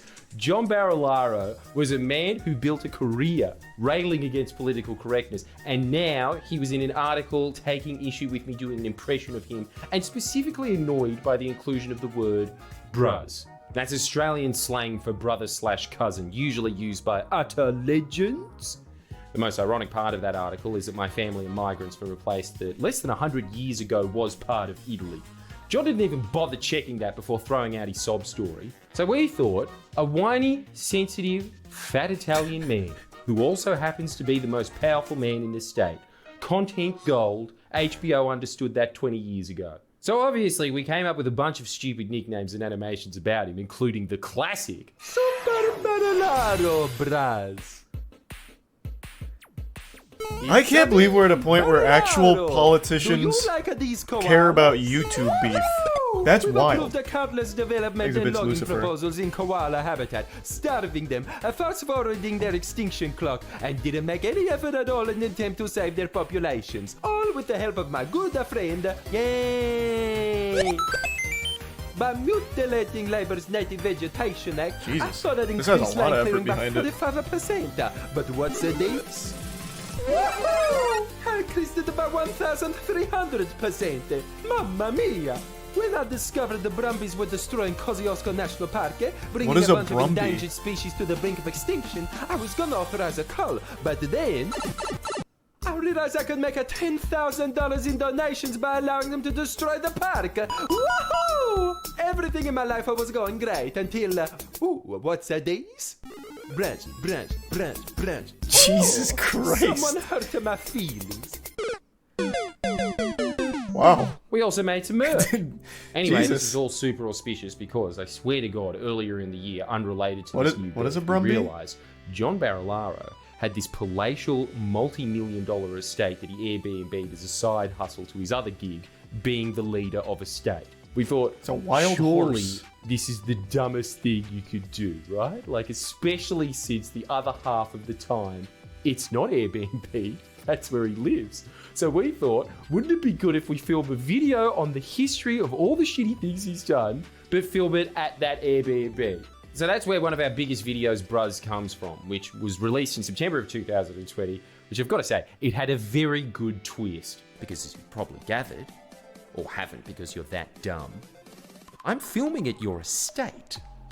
And I want you to be the first to know that I f***ed in both your guest houses. Oh, Stooge, we tracked the video. It's coming from inside the I don't know if house. that's true or not, but wouldn't- that's such a fucking flex. This guy actually sounds unbelievably stupid. Like, legitimately, observably stupid. I am believing 100% that his feelings got hurt because Friendly Jordies made fun of him, and he probably cried. Like, he actually probably did cry and then resign. That's crazy. Holy shit, that is actually crazy.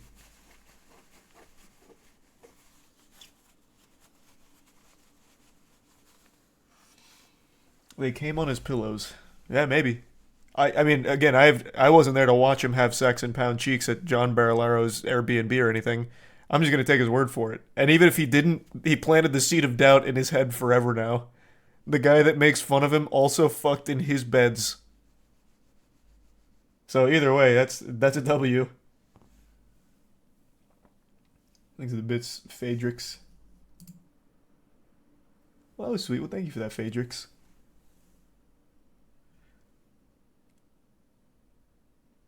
Expect this from me, but I highly recommend this video. Links in the description. Obviously, the video caused quite a stir. Front page news, in fact. Unbeknownst to us at the time, and it was later revealed by New South Wales Parliament after that video came out, John was demanding the police conduct a bug sweep of the property. Something that would cost the taxpayers $10 And a blacklight, despite please. the fact we We need to know if he almost actually that fucked much here. to stay at the property. Just imagine how stupid and entitled it is to be Deputy Premier and lease one of your primary residences out to anyone. I never considered doing this before, but say a property developer wants a favour, they could very easily get material to blackmail you. I have an unlicensed casino in my basement. Please don't tell the authorities. Also, if you wrong me, you end up in this secret room. There you go, some unreleased footage from Bruz. More on that at the end of the video, so stay tuned. Anyway, after the release of Bruz, John became increasingly agitated by the videos we were making. One in particular seemed to really bother the Bavallaro family. It was called The Italian Job. That was released in November of 2020. It was an expose that detailed how John and his dad, before politics, became the directors of their local Italian club. They then racked up a bunch of unsecured debt and as directors sold the clubhouse property for pennies to a company they directed and owned shares in, thus becoming the landlords. They then jacked up the rent against themselves, forcing the Italian club to go defunct and leaving them with the property as directors of the club they had already sold to themselves for a bargain. Later they sold that property, formerly owned by the Italian community, to developers, making a $700,000 profit. Wow, now Not bad. That's a migrant success story. And if that's all too complex, full video is linked in the description. But in short, it was just heaps dodge. In another video, I called Bavallaro up and attempted to ask him about allegations surrounding him and extramarital affairs. Turns out, John's intimate relationships would eventually come under scrutiny in a election hearing concerning his boss's intimate relationships, but that's a story for another day. I didn't know this at the time, but these videos caused John's office to contact the New South Wales Police Force just days after their release, specifically the Counter-Terrorism and Special Tactics Command. God, what a flex. You grilled a man's cheeks so hard that he called in the Counter-Terrorism and Special Tactics Command. Fucking Jack Bauer had to be put on your case because you bullied this guy's feelings so hard. Jesus Christ. Now I think he fucked someone that's not his wife. Now, I mean, I know nothing about him or the case, but now because he called in fucking CTU, the Counter-Terrorism Unit, now I think he absolutely cheated on his wife. He went too hard to prove he didn't. Now I feel like he's covering something up. You see, you gotta, there's a fine line between, like, a proper response and an overkill. And when you reach overkill, you're basically already guilty. Oh no, John. Tactics Command. New South Wales Police then set up a dedicated strike force to put surveillance on us. A YouTube channel. That's right. In Australia, our terror police go after YouTube channels. It was called Strike You're a Force menace. Wyargent. A menace. They What had the to. Is Wyargent. Why couldn't they have just called it what they were targeting? Strike Force Beat Cop. I told True, you that's a better bizarre name. Story, but it Deep gets Throat. stranger. At the same time this is happening, John's also contacting defamation lawyers, who we have also confirmed were at some point in contact with the strike force surveilling us. The defamation lawyers draft up this absolutely He's a prime schizophrenic messiah. letter detailing all of John's grievances with the videos I made, including that I called him a greasy little scrotum. He needed That to was clear too the far. record on that one. Let everyone know that's not true.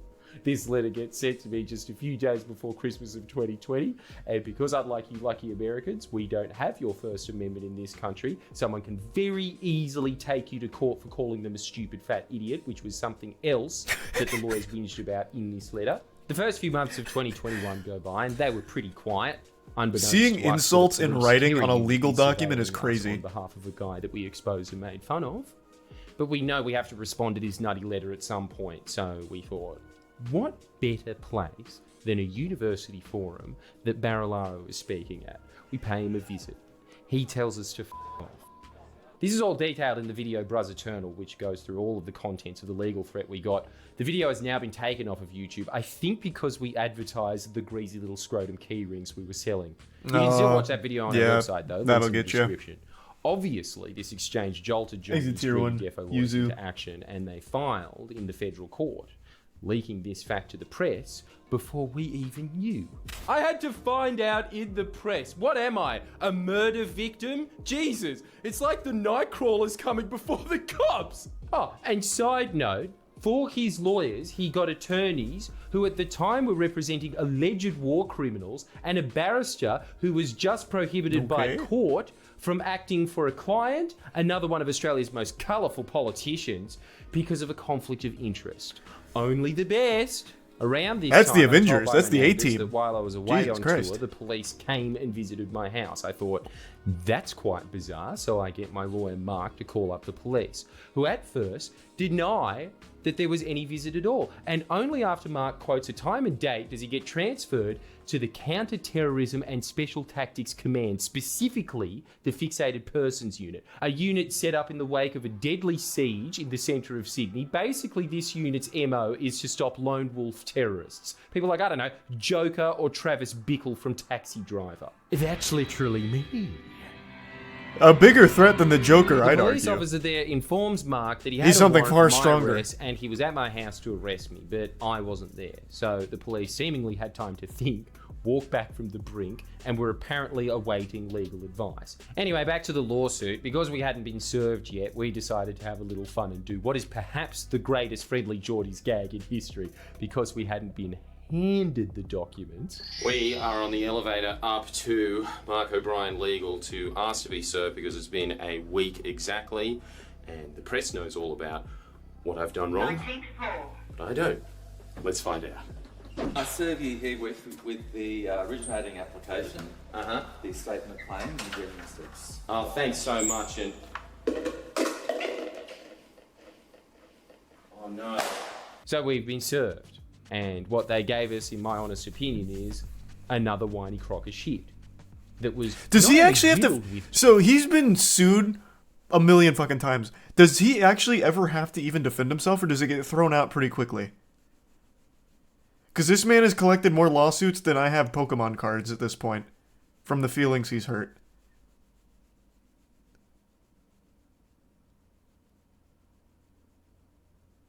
Yeah, he's had to defend a few times. Okay. Because, like, I've seen the sheer number of them, and it is overwhelming. But I also know quite a few of them get thrown out. Like, even in the description of this one is being thrown out. So I was just wondering if he ever even had to actually go defend himself, or if they eventually just drop it.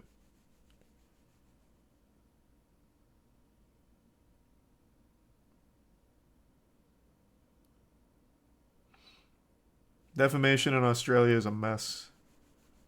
Maybe. Yeah, I mean, I don't know Australian law, so I couldn't tell you.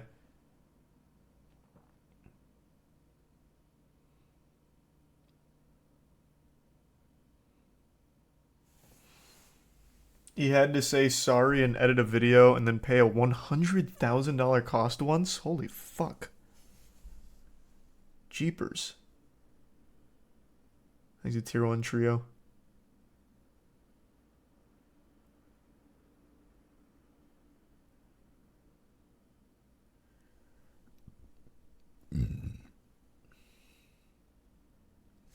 Delusional and paranoid readings of silly jokes, but had straight out factual errors, like mistaking their own client John Barilaro for being a federal politician instead of a state politician. Absolute Amateur. geniuses. For Amateur. Americans, that's like lawyers acting for DeSantis or some other governor thinking he's president. Just embarrassingly stupid mistakes for a normal person, let alone lawyers. Not much happens for about a day. Then on the 4th of June 2021, my producer Christo is walking back from uni. Oh, He's already I know planning this on one. meeting our lawyer Mark that day, so he had the documents on him. Yet on the way back, he bumps into Barilaro himself.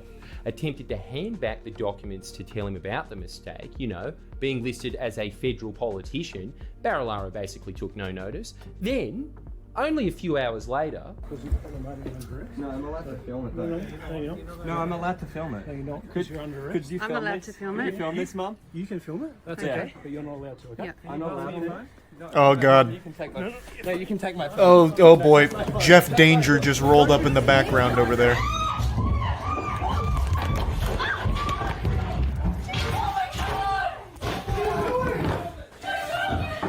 Yeah, this was a big clip when it came out.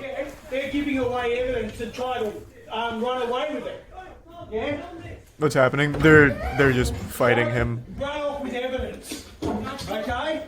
Who are you doing this? You're out.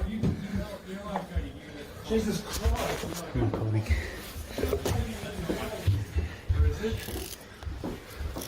Film this. Man. Make What sure the you film it. This is bizarre. This is not Australia. Yeah, it's Mark Davis. Have you got the number? You hurt a 51-year-old woman. You knocked I me tripped over. You killed my dog. I tripped who's over. old. Okay. No, you did not. Yeah, You yeah. pushed your way. You pushed No, me no, down. I tripped over. You That's assaulted whatever it me. was. You assaulted Okay. me. You No, I just didn't. assaulted me. I've got witnesses. We told I've you to got- hand over the phone. I have got witnesses. You handed it to her. I tripped over you. You pushed That's what me happened. down in my own home. No, I didn't. You If you're tripping that easily, you're in the wrong line of work. It seems I've made enemies of politicians, lawyers, and now the police. Christo was arrested by the Terror Police, specifically the Fixated Persons Unit, charged with 4 counts of stalking and intimidation. So we're now facing criminal charges and a defamation suit. We raise $1 million in legal funds, which we're still using to this day. Thank you so much. Weeks after the arrest, New South Wales has plunged into lockdown, and I know from how much time I had to spend on it, instead of focusing on his job as Deputy Premier during a crisis, Barilaro is spending a significant amount of his time preparing his defamation suit against a YouTuber. Even Logan It's far more Paul important, had the decency obviously. to back out of that. Barilaro even goes on television to spread lies about his involvement with the Fixated Persons Unit, making the insane denial that he had anything to do with the arrest. Did you ask for the Fixated Persons Investigation Unit to be involved in the arrest of Jordan Shanks's employee, Christo Lanka? Absolutely not. Rubbish again. Rubbish. You know, they want to pitch it a particular way to get community support from their social community. They use whatever means to misrepresent the truth. And again, I'll leave that up to the police. They'll deal with all of this in due course. Right, but just to clarify, so you had no role in that particular unit being But Tom, involved I've already in said, I've actually made it clear. Tom. I've Well, then said just say it. absolutely Okay. not. Now And it's again, now you it's for should be certain. asking that question is an indictment on your level of journalism. I then What? release a video that criticised... What? I'm always so blown away by that take. How dare you ask me a question that's not just boilerplate, easy to respond to? You're bad. You suck. Your journalism's bad. Please keep feeding me softballs. I can't think for myself. You're putting me on the back foot. Fuck you. Is he crying? I don't know. John Barilaro's eyes are always tearing up, it looks like. I don't know. His feelings are just perpetually hurt. If it's a rainy day outside, he cries. If it's a sunny day, he cries because it's too sunny. Like, I don't know. He just seems like a really sensitive guy. At least from everything I've seen from him.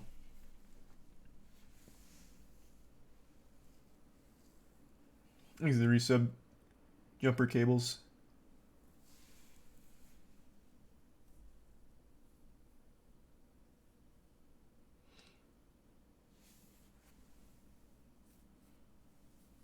The guy looks like he got... Well, I mean, in defense of John Barilaro, he literally did kind of get cucked by extension.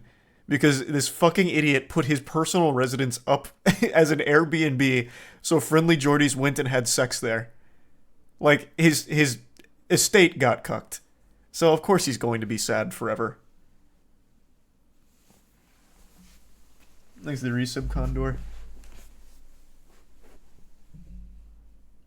criticises the police's response, and shockingly, I know you're not going to believe this, proves that the guy that complained to the police had something to do with the police being involved in Christo's arrest. Always the one you least suspect. Because of this video, the police asked the court to find me in criminal contempt and launch an application for a suppression order. That's right, the police try to get another criminal prosecution on top of the charges against Christo. Thankfully, it doesn't go so well for the cops. They end up withdrawing the application and paying both Christo and my legal costs of over $20,000. Hey, but Christo's attaboy. criminal charges still hang over him, and my defo case is still ongoing. During this time, Barilaro also decided to publicly announce his intention to resign from politics, basically saying, I forced him to resign. The defamation case definitely playing a big part of this. God, that's so good. I don't know how many of you can endure what I've endured on online. I feel for young men and women, young boys and girls that get bullied on social media. I feel for them because as a bro, you are literally the most powerful person in the region, and you're crying about YouTubers making fun of you so much that you're quitting your job. That is the weakest, softest shit of all time. Actual 14-year-olds get bullied harder than you do, and you know what they do? Continue on and move forward. You're the fucking most powerful politician in the region, and you curl up into the little fetal position suckling your thumb because a YouTuber called you a greasy scrotum. That is wild. That is fucking wild. Holy shit. You know what? I actually don't even think it's the mean words that Jordies says against him. I really think when Jordies fucked at his house because this stupid idiot put his Airbnb or his actual home up for the Airbnb, I think that's what broke him. I think that, like, actually broke his whole soul. I think that was just, like, this big eureka moment where it's like, wow, I'm a fucking idiot. And he couldn't handle the realization. Like, the self-reflection was too much. Overwhelming. Thanks for the 10 gift subs, Nathan. Appreciate that, man. And thanks to the resub Hess in the tier 1, Cam in tier 1, Wiki. And the Bits Paladin. Someone that's been around the traps, a 49-year-old man that's played it rough and tough. Rough and tough, huh? It's made it very difficult for me. As all this is going on, in order to understand how this bizarre and overtly political prosecution came about, Christo's lawyers start issuing subpoenas to Barilaro's staffers. His chief of staff, Siobhan Hamblin, seems to rid herself of certain documents and becomes completely uncontactable by the court or lawyers. It's a pretty serious thing to do, ignoring a court, so the magistrate floats issuing a possible arrest warrant. Until just in time, her lawyers make contact, and she's eventually brought in. That would have been huge, though. That would have been huge. Barrister Emmanuel Kirkasharian. During the cross-examination, Hamblin admits that she got rid of documents from her possession, documents pertaining to Christo's arrest, after she'd already been subpoenaed. We never got those documents, and Hamblin never got any punishment for blatantly hiding from a subpoena.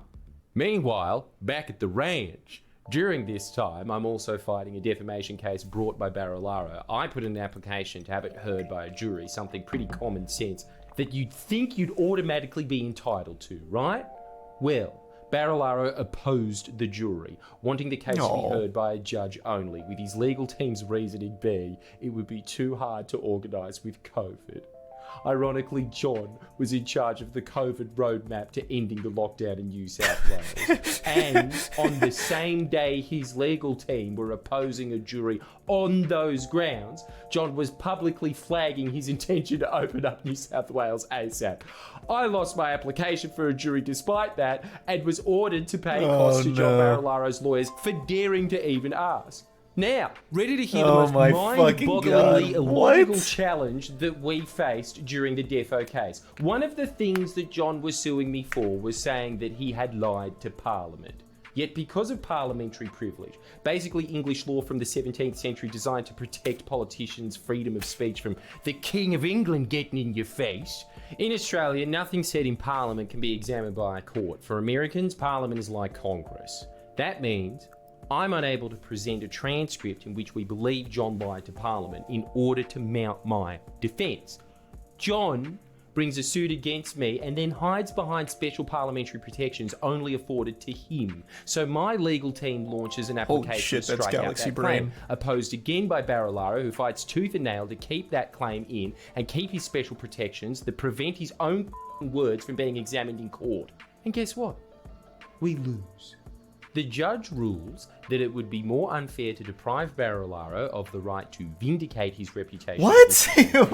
What is that Than stance? to make it impossible That's just for me blatant to corruption. defend myself. So I'm basically stuck in. That needs to be highly scrutinized ASAP.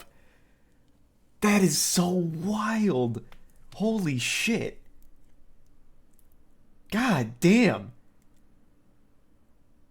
Imagine still being bound by a 1700s ruling to protect a politician from saying something stupid in Parliament.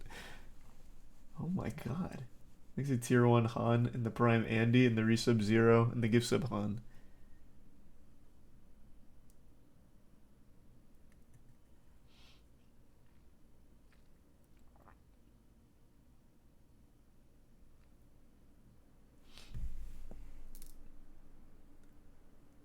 He literally said he can defend himself, but not you. I know. I know.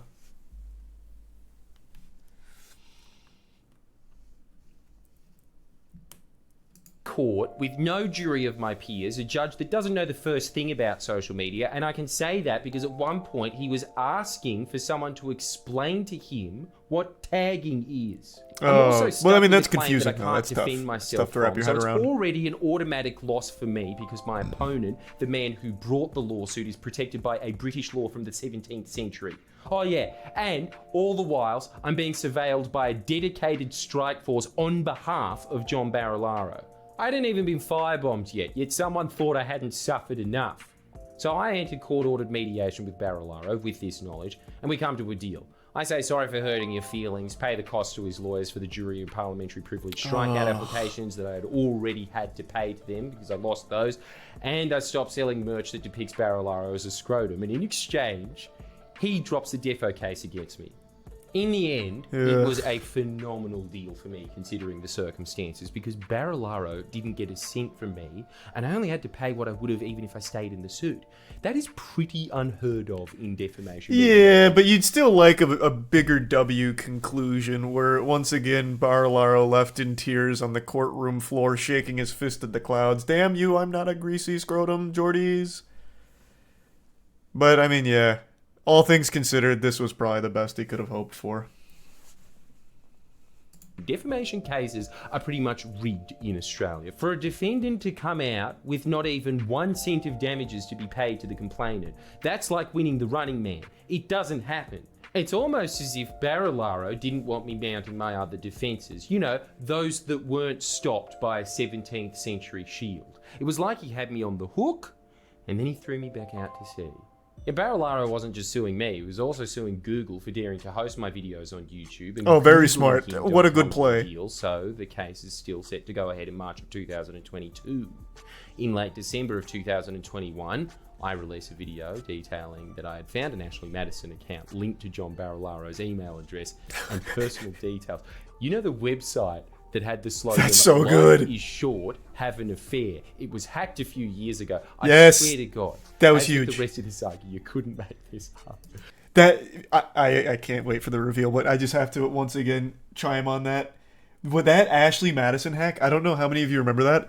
That caused like actual hysteria for maybe like a week. Like on Facebook, like the old gentlemen, they were breaking down like, how could this have happened? The internet is a secure place. My life is ruined. I can't believe it. Like absolutely having this nuclear meltdown because all of their shit was now exposed. It was amazing. It was fucking amazing. Ashley Madison was a place where married men went for cheating on their wife or something. That was the whole shtick. That was the whole basis of the site.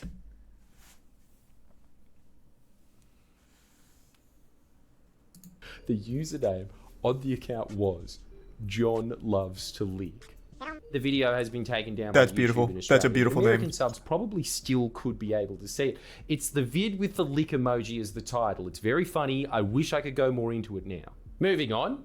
It's now early 2022. Christo's criminal trial is fast approaching, and so is John's defamation trial. Yet very, very strangely, just a bit over a week before John's defamation trial is set to begin, police drop the charges against Christo and pay his legal costs. Again, almost like the police were working to benefit John, so he could have a bargaining chip in his defo case. Then, another strange thing happens, perhaps the most tragic of them all. Just days before Google are set to go against John, they drop all their legal defences, leaving John with the legal equivalent of a layup. He now couldn't lose, and the trial would just be a question of how much money he'd get. This was completely illogical on Google's part, and to me it was very, very suspicious. There was no logical, strategic reason for them to drop their defences, so this results in John's lawyers being able to spend the entire trial getting away with whatever bullshit they like, repeatedly smearing me as a racist, misunderstanding jokes, misrepresenting the timeline of the videos to make it seem like John didn't react first, dramatically overstating to the point that it was comical how much ad rev YouTube videos made. And worst of all, John wasn't asked point blank any difficult questions. And I'm not there to defend myself or give a true account of what actually happened. Most importantly for John, he got away with this narrative. I was driven out of politics by this horrible That's such a good narrative, much though. more powerful than me YouTube men. And Google made so much money from his awful videos. Yes, one of the richest corporations really needed a few $1,000s Australian in ad rev. I am so, like, to be fair though, I get the frustration from Jordies here, but the fact that's the narrative he ran with is perhaps the best outcome you could have hoped for aside from him losing more money. He now just looks like such a bitch.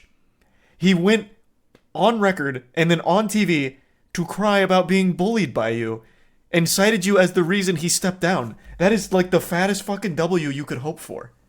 Like, that's amazing. I can't get over that's actually the, like what he is saying the reason is for him stepping down. I just think that's perfect. Like, that's the perfect outcome. Yeah, I'll watch the police chase when it's over. I don't like to watch them live just in case of toss. Thanks for resub, Octopony and Damn Boy. That's why my videos were kept up. Pure commercial interest. I'm single-handedly keeping Google afloat, guys. That's the meat of the case. The reason John would be awarded damages centers around the claim that he was forced to resign because of my videos and the fact that Google kept them up. Keep that in mind. After a few days, the trial finishes. On the 6th of June 2022, the judgment comes out and awards John over $700,000 in damages. And not only that, the judge refers me to the registrar for consideration of possible criminal contempt charges. Mostly because of the video I made that detailed the John Loves to Lick Ashley Madison account. That was apparently criminally intimidating to John. Oh, but John getting a strike force on us wasn't. So well, I mean, hey. John cheating on his wife is so much more traumatizing than a young man and his family being attacked by the counterterrorism goofballs here, right? Like, you can't even put them on the same playing field. An affair is far scarier. And John, I mean, John wears his heart on his sleeve, man. Like, he can't take that kind of stress. You don't get it. You don't get it. So throughout the course of this ordeal, John got away with his chief of staff deliberately ignoring subpoenas, having a police unit surveil us, using police to bring vexatious charges to use as a bargaining chip in a separate civil trial, opposing a jury, hiding behind parliamentary privilege. My great crime has stayed the same throughout this ordeal, and it just might be why I was firebombed, which is being an annoying pest to a lot of very powerful people in Australia. So John had his big win. But one thing he didn't tell the court, what his lawyers didn't tell Justice Raries, or us for that matter, was that during the trial, John had already had a few very, very lucrative career moves lined right up. In fact, better paid than his job as Deputy Premier. Barely a week after the judgment came out, the New South Wales government announced that it was appointing John Barilaro to be New South Wales Trade Commissioner in New York. Hey, congrats. A $500,000 a year taxpayer-funded job that John himself created while he was in office. This wasn't even the worst thing Barilaro had done that year, but created by far the largest controversy of his career. A parliamentary inquiry was set up to figure exactly exactly how John got that job. And I can't really go into everything here, but suffice to say, it was pretty damning. One of his ex-staffers alleged that as early as 2018, John had said that that big New York job was the job for when I get the out of this place. New South Wales Parliament then questioned John about Holy the timing shit. of his resignation, Holy with shit. John stating under oath that he had only decided to resign days before he announced it. New South Wales Parliament then resub presented Puffles, an affidavit from his best friend defamation in Tier case 1 against stank. me that Resub Grey. contradicted that evidence. In that meeting, you were yet to decide you were resigning at that point. No, absolutely not. Yeah. Absolutely not. Yeah. As I said, if the events of Friday didn't occur, I would have stayed on for who knows how long. This is your outline of evidence in your court case, and can you just read out the highlighted? Yep. I have therefore made a decision to retire from politics. I do not want to face another election. And what's the date on that, down the bottom? The 24th I can't of read. September. After this appearance at Parliament, John pulled out of all future appearances, citing mental health issues. Yeah, Mind you, this is that after makes him sense. begging to tell his side of the story. But the upper house won't call me to the hearing because they don't want to hear the truth.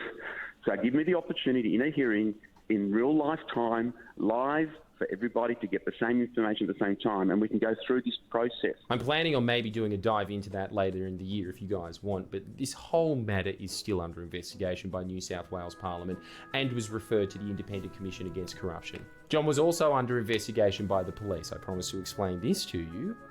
Clearly, John wasn't doing too well with all the attention his new job got him, because when cameramen went to film him one night regarding this scandal, this happened. I wonder if that was the woman he met on Ashley Madison or if it was his wife. There's really no telling. Oh, this is the cameraman.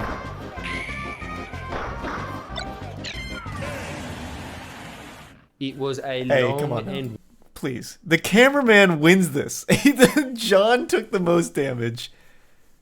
John was the one that hit the blast zone here. Cameraman's got 30 pounds of fucking iron on him. And he is still just manhandling John with one arm. It was a long and winding road to get to that point, but we got there. Ladies and gentlemen, I think we found our firebomber. Dodgy cameraman Matt Costello. So bitter about Barilaro's epic beatdown, he had to prove himself by taking down the man the courts claimed to have killed Barilaro. For the Yanks watching, that was a joke. The cameraman's gear was broken and he was quite injured from the exchange and couldn't work for a while, so we're now using our legal fund to pay for a legal action against John Barilaro on behalf of the cameraman. Let's go. Just a quick That's so update. good. Days ago, John's charges were dropped on the grounds of mental health. How is that an excuse? Wait, what? Does that work in Australia? So let's say assault and battery, whatever. Like you show evidence like, hey, this is really taking a toll on my mental health. Like I'm really stressed about this, and then be like, oh my god, we're so fucking sorry. Holy shit. Okay, we'll drop the case, please. Take all the time you need to recover from the mental burden of this whole ordeal. Oh my god, wow. Is that just like something you can actually do? Like obviously assault charges are going to be mentally draining, especially to the super sensitive goofball Barilaro. But is that a real defense? Like, my mental health is suffering from this, please drop it. And they'll be like, oh, yes. Well, now that you've said that. It's like in Pirates of the Caribbean with Parlay. If you shout Parlay, they just have to stop everything. No, not a thing. He's just super corrupt. Okay, thank God. I'm happy to hear that. Well, I mean, I'm not happy to hear about the corruption, but I'm glad to hear this isn't like a real tactic you can employ. I think the Prime Jelly and the Tier 1 Whack and the Tier 1 Paladin. Quite strangely, the prosecutor barely objected. We'll soon be releasing a video of the strange circumstances surrounding the original delay in police charging Barilaro and the conduct of the prosecution in the case, ultimately resulting in his charges being dropped. Suffice to say, some pretty interesting and concerning information is set to come out. But you'd think this saga would end there, right? No. In the 6 months after John had quit politics, he actually worked another job before landing the Trade Commissioner role. I don't know how he managed to do it, but this one is even more scandalous. Executive Director of large Sydney property development company Coronation Property Co. In August last year, we released an investigation into this developer, which detailed never before published links between them and one of the most violent crime organisations in all of Australian history, the Alameddine crime family, who are in no way suspects in the firebombing. No, not them. I'm sure they all have very credible alibis. Wow, that's we terrifying. revealed that Andy DeHaas, the now former secretary and director of the construction wing of Coronation, MN Builders, he was charged with kidnapping in 2009. After an extremely violent incident where a man was chased down, kidnapped, held against his will and bashed by a group of bikies, one of whom is now on trial for murder. These charges were only dropped after the victim seemingly disappeared. We also have revealed photos of Nahas with high-ranking members of the Alameddine crime family. All that info can be found in articles on our website, or the full video. And John Barilaro, after being essentially the leader of the state, went to work for these people. I told you New South Wales was rotten to the core. See how one stupid beef about an accent and the word bruz snowballed into a massive saga that made me the enemy of just about every elite in the state. Police, politicians, organised crime. I really should have chosen one to be friends with so I'd have a little bit of cover, but... Oh yeah, also... There was a really loud, violent cop that arrested Christo and assaulted Hey, his that's the mum guy and I girlfriend. said. We did a video that detailed some pretty strange behaviour of his in a courtroom, linked in the description. But we're not done. You know how earlier I said New South Wales is the gambling capital of the world? Yeah. The gambling lobby came after me with a criminal prosecution. How fun. Essentially, my producer, Christo, gambling lobby? a terminally ill whistleblower, a man called Troy Stoles. Troy used to work for the gambling lobby, an entity called Clubs New South Wales. It was Troy's job to make sure venues were complying with anti-money laundering regulations. Spoiler alert, Arnold Schwarzenegger survives Running Man. Sorry, that was the wrong spoiler. These venues weren't complying, and it's very easy to launder money through poker machines in New South Wales. Check out this video we did with Boy about it. So Troy leaked to federal parliament the fact that 95% of Clubs New South Wales venues weren't complying with money laundering regulations. Clubs New South Wales sued him, drained him of nearly $1 million in seemingly never-ending lawsuits. Troy had to sell his house. He then developed terminal cancer. So Christo interviewed him about the ordeal. Apparently that interview was criminally intimidating, enough for Clubs New South Wales to bring a private prosecution against Troy and I. So now I've made even more enemies. The gambling lobby and anyone that would use them to launder money. Sorry, after filming this, there was a few updates on this front. Holy Clubs shit. New South Wales fired their CEO, and then days later, John Barilaro tried to become Clubs New South Wales' new CEO. And Clubs New South Wales rejected him.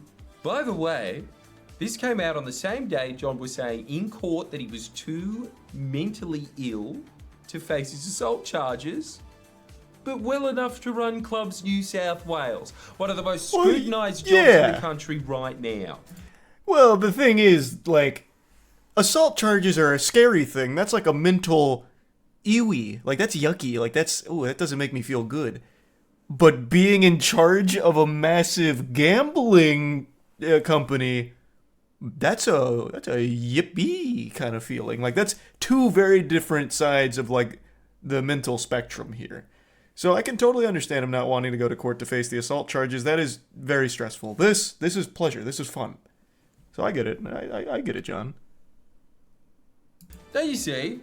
All these people are kind of just one group. They're the Avengers of dodgy c***s. And perhaps a less hilarious update, just a few days ago the charges against Troy were dropped, and Troy's civil suits were settled with Clubs New South Wales. And so were mine! This is breaking news. My criminal charge has been dropped. So well done me. And Troy, I suppose. The lawyers, they did their bit, but I think, the big player was definitely me. More on this soon. This video is going on for a real long time. We also did some shit about cocaine, the opposition leader, $100 million security contracts in Papua New Guinea. Can't be f***ed go over that, though. Watch it in your own time. What else? Allegations that the former defence minister went all eyes wide shut in Parliament House prayer room. Numerous journalists and politicians publicly admitting their desire to have me thrown in jail. The 7th richest man in Australia threatening to sue me. Numerous other property developers and dodgy bears. I have a longer enemies list than Richard Nixon. So, despite having my suspicions, I'm still not completely sure as to who done it. But enough of listing enemies, it's now time for my friends list. First of all, sorry to my neighbours and landlord, and future apology to whoever finds my corpse. It's going to be messy. I'm not going down without a fight. Big thank you, boy. That's like actually fucking terrifying. Like he's making light of it, but the enemies that he has listed here are actually fucking horrifying. Like, I can't believe he's still staying in Australia, honestly. I really can't. So, for those that don't remember the situation, I'll quickly let you know. His house got firebombed, but it was actually the second attempt. So they initially firebombed his fucking neighbors, thinking it was his house. And then when they realized it wasn't his house that they fucking firebombed, they came back to try and finish the job. And like he mentioned, the house didn't even have smoke alarms, so like he literally probably would have just died if he was actually home at the time. Because it would have been when he was asleep. And the enemies he's listed here and their connections are very serious. I don't know how he's sitting here and being like okay about it and lucid. What a man's man.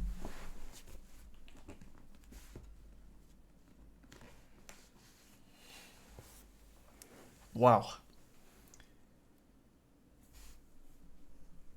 Pyrocynical, Moistcr1tikal, Isaac Butterfield, Michael West, Kevin Rudd, Chris Mins, Michael Daly, Peter Crenau, my lawyers, and the people that house me in the meantime. And most importantly, you, the viewer. No, actually, just my patrons. You guys really helped us in our darkest time and kept the business running. Everything we make from Patreon goes right back to paying the staff and making production possible, so you literally kept us afloat. But for the rest of you, chuck us a few bucks.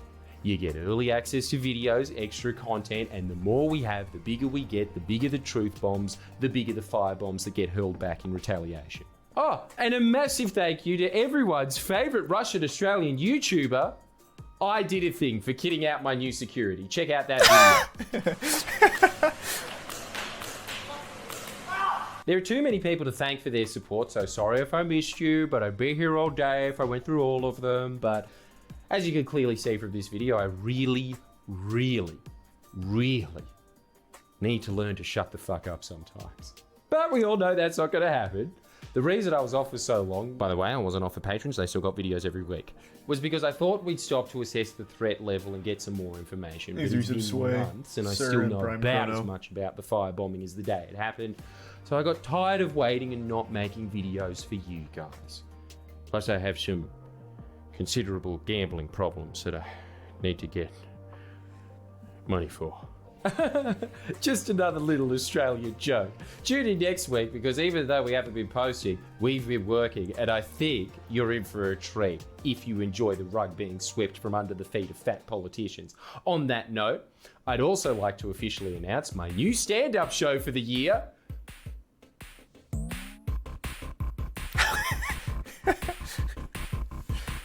God, that was so fucking good. I can't believe they can't find... Well, I can. After everything I've heard today, I can absolutely believe how they haven't found the firebomber. Definitely not Bruz. Didn't say that. Coming to a city near you if you live in Australia, hopefully. But hey, you never know. If enough of you high flyers in LA, that's right, Shreveport, Louisiana, subscribe, I just might catch a plane there and make the groundbreaking cultural observation that Burger King is called Hungry Jack's here. What up with that? Anyway, get your tickets now from friendlyjordies.com and see Bruise live on stage before the court takes it down or a gang takes me out. To end the video though, I thought I'd enlist the help of you fellow TikTokers. Yep, get this going on TikTok. At this point, I'm not sure the police can solve it alone, so make the firebombing like one of those murders you guys love to live through victoriously. How do you let her know who did this? Everyone in town's a suspect.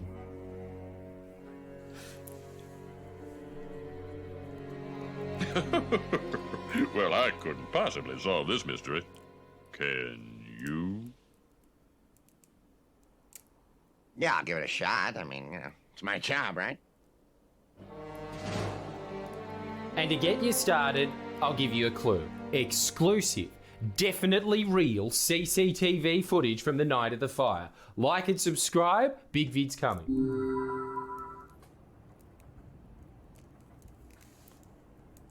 What's cold one? Oh, God.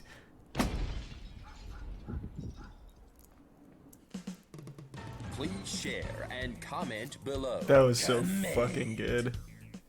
Hey Jordan, man. I am like genuinely concerned for his safety I had though. too much to drink the other night, and I was kind of pissed off about you stealing my underwear. So Thanks, you know, I Larissa, took honey. it upon myself just to head over your place and Roldondo. But you know, I didn't know it was a fire. I just thought it'd make a funny sound and some pretty colors. But yeah, it turns out it did a lot of damage. So I'm sorry, man. But like, if anything, I think you deserved it. All right, have a good one, mate. Call me. Fuck, man. Jesus Christ. He has so many enemies in power over there. Thanks, Resub I had no idea the list would be that long. Fuck.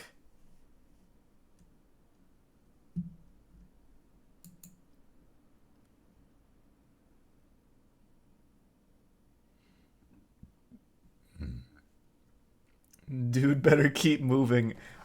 I'm sure he's got some kind of plan to stay safe. He's gotta. I'm sure he does. He's a real journalist. Yes, he is a real journalist.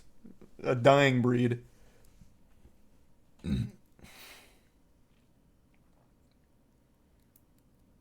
He needs a bunker. What he actually needs is a security team. Like, legitimately. He's at that point where he legitimately needs a security team.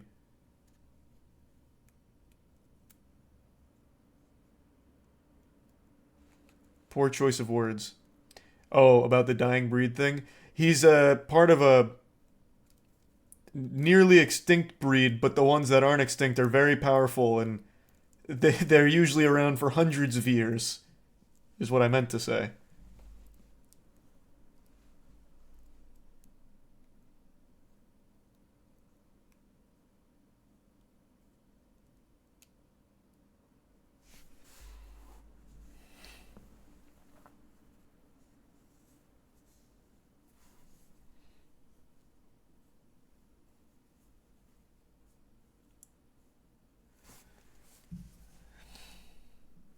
The problem as well is people who hear real journalism but don't like the message and reject it. See, like, I don't really subscribe to that belief, because if you look at some of, like, the real journalists that do great work like Jordies, they are very well received by actual people, not politicians and not the elite. Like, that's how you know it's the sign of, like, good journalism. I never really see pushback when you're met with, like, a real journalist.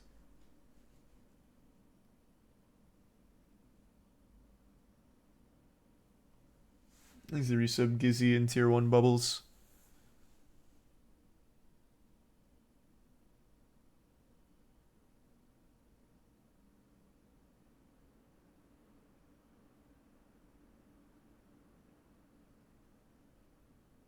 And the Prime Simpy.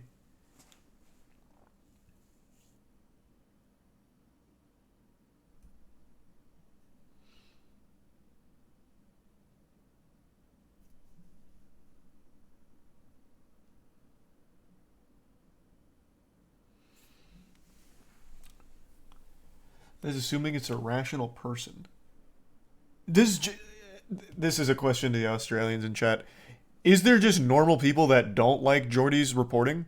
Because I don't know how you can take an issue with it. He literally just dumps like the fattest, hottest facts and presents them in an entertaining way. Like, maybe you don't like the jokes, maybe you don't like the skits. I could see people not liking that. But like, the actual information it's pretty bulletproof. I don't know how you get mad or reject it. Like, as a normal person, obviously the people in power fucking hate it. But I just don't know how a normal person would, like, reject it. older people. I guess maybe. I could possibly see that. And thank you again for that, Camp. I really appreciate the fat drop again, man. Thank you for the generosity.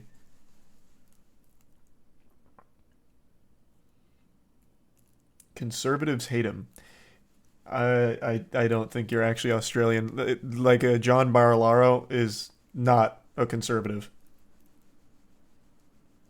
So it wouldn't even be the conservatives that would hate him.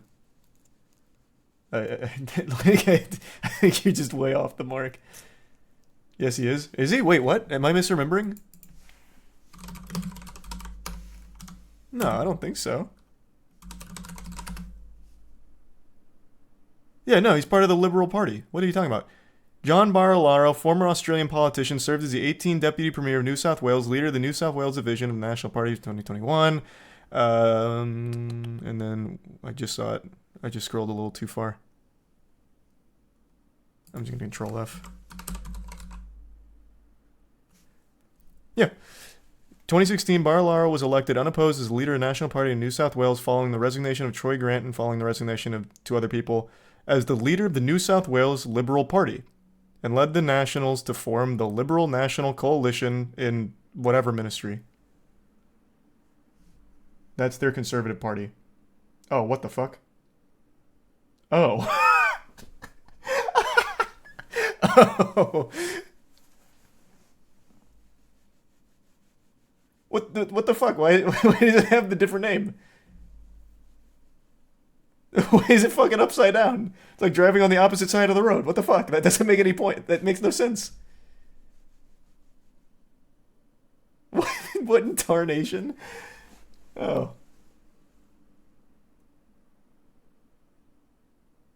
I had no idea. Oh, okay. Well, then what is the... That just blew my fucking mind. Alright. Thank you again for the fat generosity, Camp. I appreciate it, man. And thanks to the resub, Brew, Pierre, and Saturn. Hope you're well, Brew. And thank you for the 5 gift subs, Mitch. Really appreciate it, man. Thank you so much, Camp. You're such a fucking sweetheart.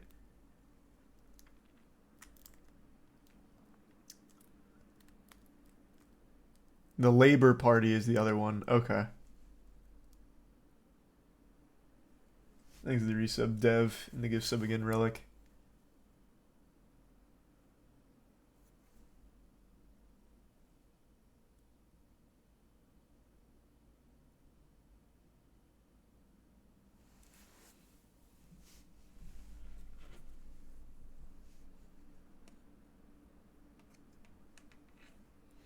Thanks to the resub, Funk. Party doesn't matter, the yeah, no, I know. I've seen quite a bit of his reporting. I'm very familiar. He does not seem to give a fuck. If there's corruption, Jordies will sniff that shit out.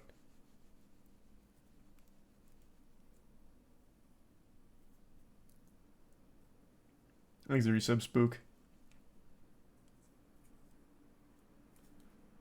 No, I just don't watch police chases live. I wait till they're over.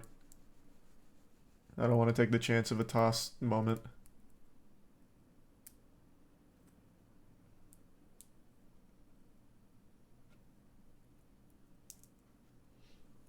Thanks to the resub, Skeleton and Spy Dermal.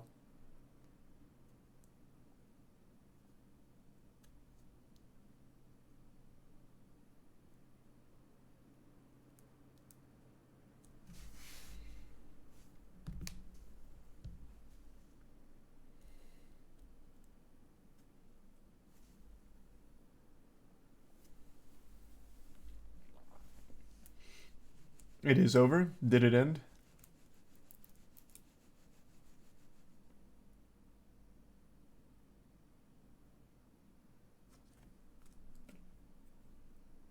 Thanks to 2 gift subs, Bubs.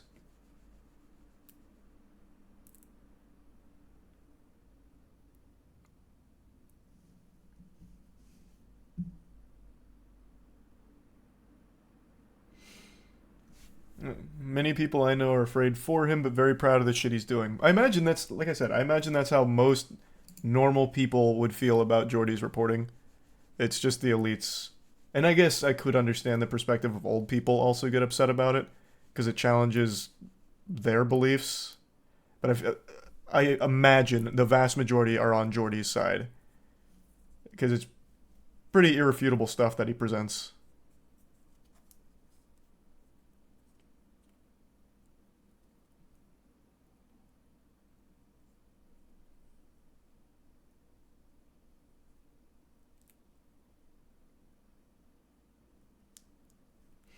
Who would ever be on the corrupt side? People that don't believe the side's corrupt, what?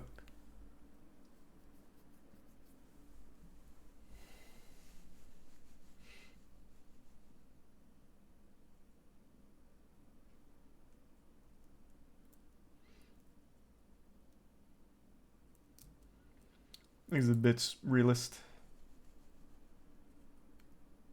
Yeah, I saw that. I just don't believe it, Adonis. And thanks to the bits, Abigail.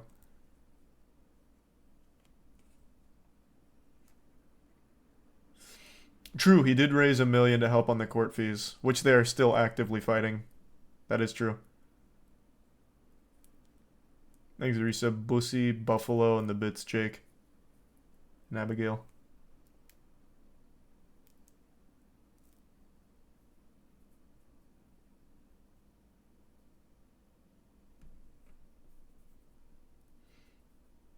No, all of his cases are now dropped. Oh, true. I guess with the addendum now, that is pretty much all of them, right? Does he have any other active ones at the moment? Because Club dropped theirs, and I think that was the last one. Is it Prime Lazy?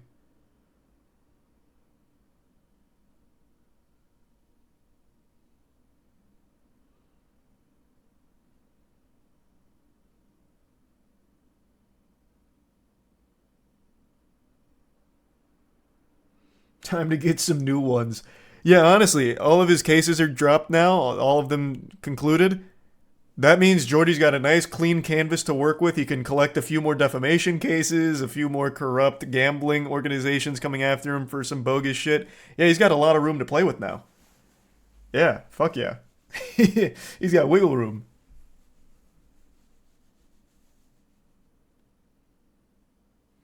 Thanks for Prime, Sammy.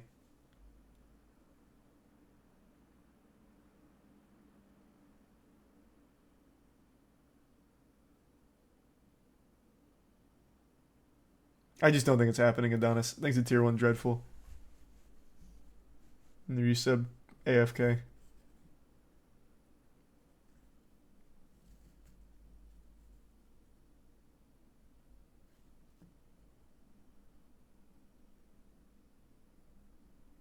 When are you going to get off your lazy ass and fix your posters?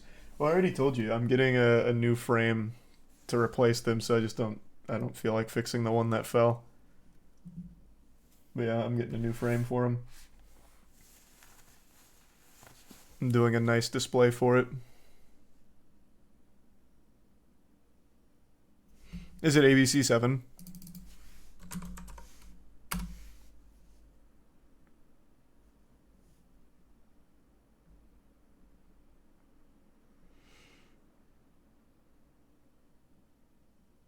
Was it this one?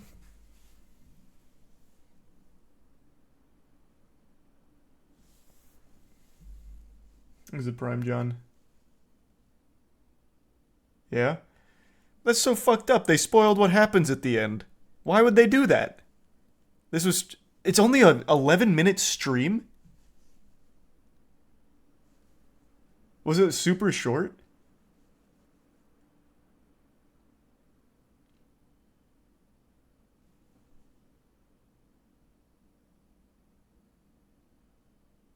It's the wrong one. Which one is it? Because I can't imagine that's the one. No, it looks like it was this one, because this is the one that we saw, the super slow speed one. And yeah, they went back and retroactively changed the title to spoil the end. Stop spoiling the ending. Yeah, it's this one. It's just an actual 11-minute stream. I mean, I'll check it out. I'll give it a shake. Give me just a second though. I want to tinkle and fill up my water. Be right back.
I'm back.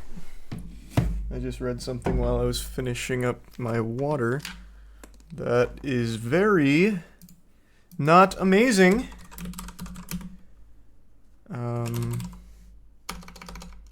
Here, hold on. This is the new CEO of YouTube.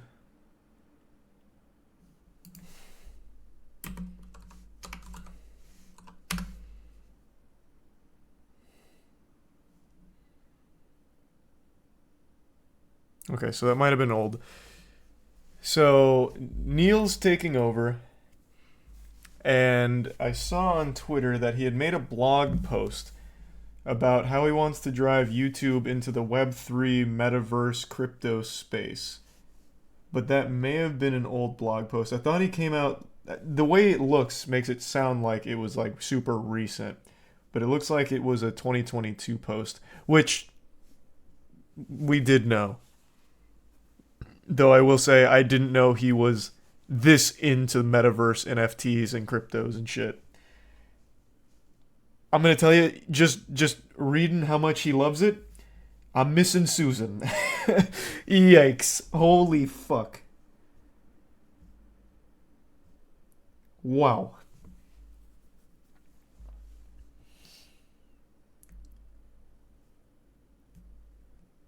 This man has really gone whole hog on the crypto space, it seems.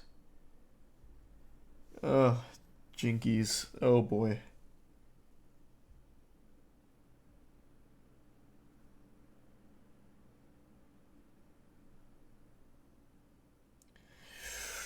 Whew. Let's hope people around him are like, don't do that. Please.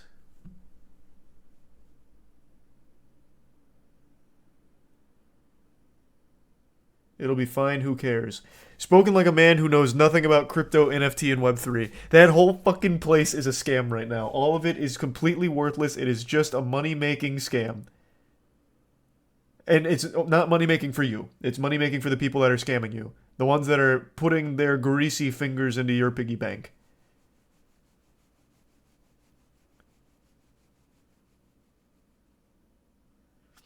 Check Ludwig's Twitter. He's going to talk to him. Hold on. I'm going to send him a message to make sure he asks about this fucking crypto Web3 shit. Oh, hold on. I just want to be 100% sure, because maybe he's like, oh yeah, in 2022, I was like super into like Bored Apes and Cum Rocket and all that stuff. But then I had a come to Jesus moment where I'm like, wow, I was a fucking idiot. I can't believe I actually pitched that idea to YouTube. I would never do that again. Like, I'm really hoping that's what happens.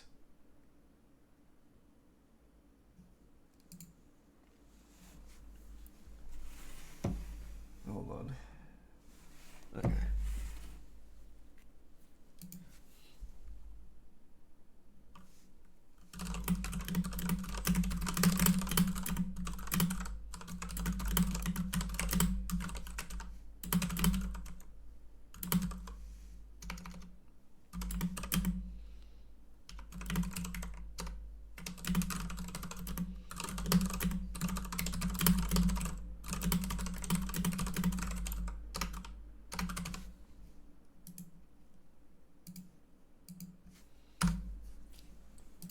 Thanks to Resub Slottable, the Bits Kai, and Resub Tetramino.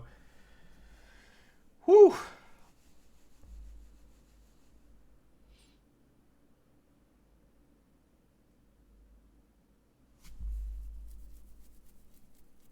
Thanks to Tier 1 Coda.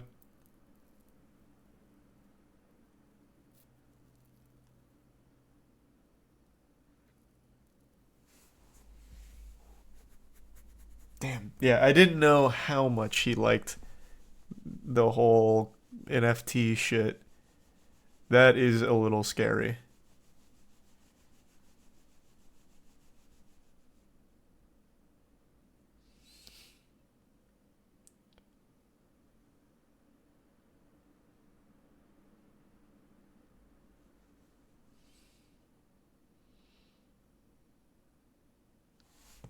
Alright. Let's see the chase.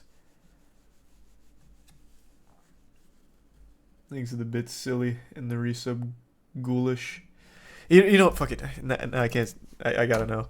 Apparently, this is alleged. I did see this as well. That he was also the one that kind of pushed for removing dislikes. I'm hoping that's just slanderous. I got nothing for that. I'm going to give the benefit of the doubt that that was a full team decision, and he was not one of, like, the people spearheading it. I'm hoping that's just misinformation, or misattributing that decision to him when it was a whole team that did it. But he is very big into the NFT space, which is bad.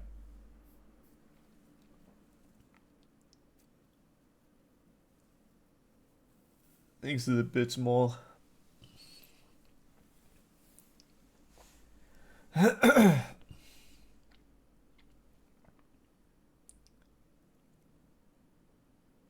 the resub yeet.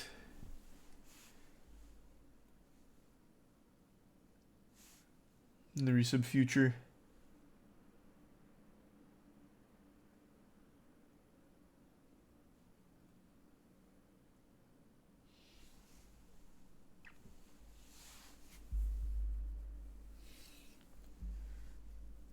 According to Vice, oh yeah, you're talking about the Andrew Tate hit on KSI thing. I saw that on Twitter. Yeah.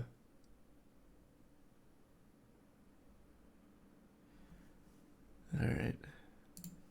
Goddamn. Whew.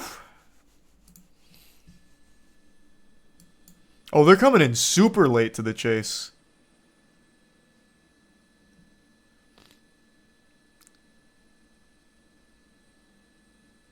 Also, very bold to try and engage in a high-speed pursuit in this vehicle. And he instantly gets pitted. That was an instant pit maneuver on a somewhat, like, occupied street here. Yet the guy that was going 15 didn't get pit maneuvered till an hour and a half. This guy must have done some heinous shit. That's the whole thing, huh?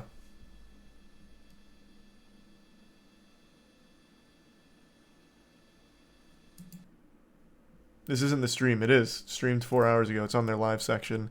They must have just got to the scene late and started.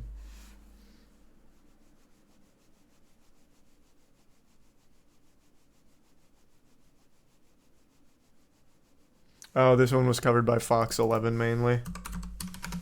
Fox 11 beat ABC this time. Yep, looks like they did. Hour 30. Damn, ABC 7 lacking on this one. If this is the same suspect, it looks like they must have stolen that car. This driver is trying to do we have any indication if there's anybody else inside? They've already tried to do it. Is this the right one? Damn, we went it out a few times. Oh no, this is the slow speed one. Oh, and wait, what? That's the slow speed one.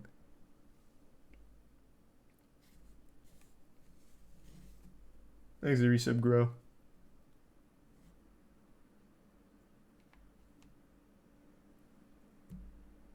$4 hours on this one. Is it this one? Oh, it is this one.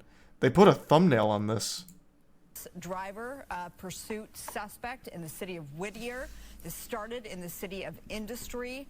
And here we are, and as the sun gets, as the sun set, as mentioned, Alex and Rick, it makes it even more precarious for law enforcement to bring this to an end, especially because of late we've seen no, Chris is ABC, not Fox. Bystanders, their lives taken as a result of a pursuit. And of course, we are in the middle of rush hour. It looks like the lights may not be on for this particular vehicle, which makes it even more of a dangerous situation here, as we are now officially in the 6 o'clock hour. Alex Michelson, Marla Tate. Marlatea's Rick Dickert here for you. This is usually when we say welcome to the Fox 11 News special report tonight. What We was begin his with name? this special Rick pursuit Dickert? cups and Marlatea's Rick Dickert here for you. This is usually when we say welcome to the Fox Rick 11 News special Dickert? report tonight.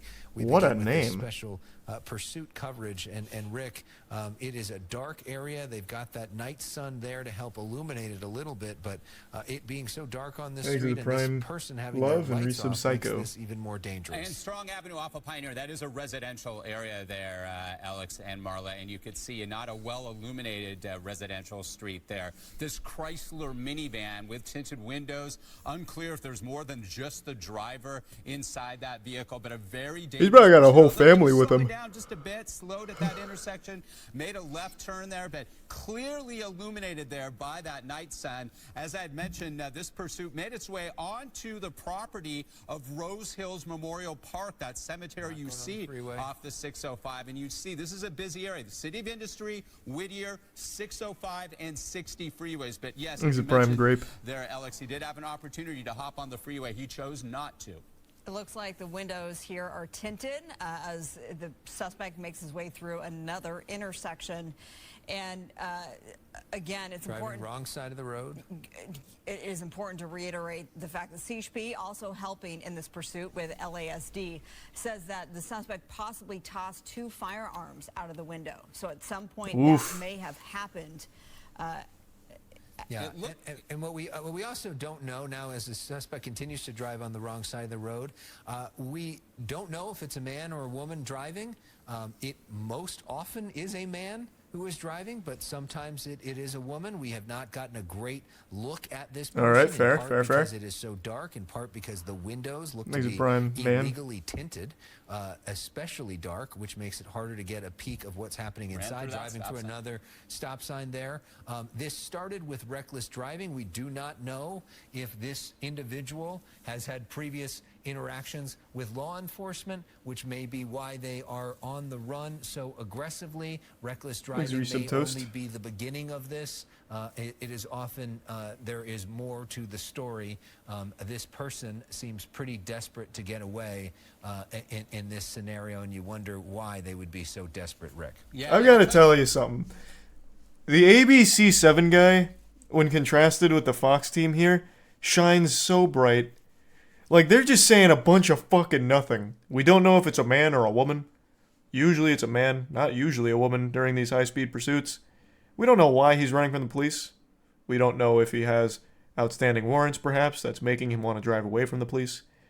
We also don't know exactly what the motive could have been behind this decision to run away from the police. You know, they're just saying fucking nothing. Like, Jesus Christ. ABC7 guy's out there, like, giving actual plays. He's out there, like, casting it like it's a League of Legends match. This is low effort, gentlemen. Unbelievable. Like, you need to work on your card shape. Like, take some notes from the ABC7 guy. Take a page out of his playbook. He knows what he's talking about. The statement this guy literally made is, wait, you know, why don't I just let him say it one more time? This person seems pretty desperate to get away in this scenario, and you wonder why they would be so desperate, Rick. Yeah. You don't fucking say. They're pretty desperate to get away. The guy in the high-speed pursuit, color me shocked. And yeah, I could only venture a guess as to why he would be desperate to get away from the police after committing a crime and facing years upon years of jail time. I don't know why he would even consider running away here, or what he's doing. I don't know what. It's all such a mystery. Thanks for the 10 gift subs. Appreciate it, man. Thank you for the generosity. And I'll tell you what, this residential area near those 2 major freeways, butting up against those freeways, sometimes there are not throughways. There's cul-de-sacs and what have you, dead ends, and we'll see if that is the case here. But I'm looking here Thanks to Tier 1 Sway. you can see the streets I'm talking about right there, sort of winding around the freeway there. Yeah, these are some without wavy an outlet. streets. There's the freeway. And we'll see now if they might be able to box him just because of that. A clearly illuminated Chrysler minivan here being pursued. And it did appear, from my vantage point, I can't tell if you saw, Marla and Alex, that the driver's side rear view mirror was sort of dangling there. Perhaps as some damage to that thank you for the side 25 of the gift vehicle. subs, June. Definitely saw the LA County Thank you Sheriff's so much for Department that. Appreciate the big drop. spike strip, but it appeared Thank you, June. that the driver being pursued here, as you can see, just winding its way in a circle here, this suspect, because of the fact that there is no outlet here. All right. Yeah, we often, when we cover these pursuits, talk about the There routes. we go, boxing him in. The routes that That's the not suspects what choose they to were take. A lot of doing, times Rick. They like to be in an area that they're familiar with, but here, That wasn't a boxing, it Rick. doesn't seem that this suspect The is pedestrians are doing a better job boxing him in. And he's gonna, whoa, he almost let him through, skimmed that box truck there. A lot of people on the corner, they're out to watch this, but that is exactly. Oh wait, were those cop cars? Oh, they are. They just don't have their lights on. Freeway system there. I thought those were just like normal neighbors. Through the city of Industry, through Whittier, near Rose Hills, there aren't any outlets in this residential area here, and this driver being pursued here by the LA County Sheriff's Department, picking up speeds here, was not able to make their way out. Yeah, looks like we're going to Oh! here. An early pit. Oh. Not a lot of room, and Yeah. we saw the pedestrians out there as well. Here he goes, maybe giving it a try. Yeah, no, this is a bad spot to do that in. Yeah, This would be an odd choice of places to do it. Exactly what I was going to say. This isn't. He must have had stream up. He's like, here it comes. Are they excited? Oh, fuck, he's still gonna do it. Not good if you're not that other driver there. Oh, wait, this is the end. Boxing him in, and now this is a dangerous situation. Facing the suspect there. Is he still armed? Did he throw those two firearms out? Is he giving up? Go in reverse? No, he's not gonna go in reverse. No shot. Guns drawn, giving him or her Okay. direct command. This was a very short one. And it appears we can see his hands side badly damaging one car, perhaps a couple of cars hit by that pursuit. Termination. Thanks to resub J in banana. I'd be mad if I was living there. Well, I mean, yeah. Obviously. There's a bit snert in Tori. I did hear about it, Tori. Vaguely, though.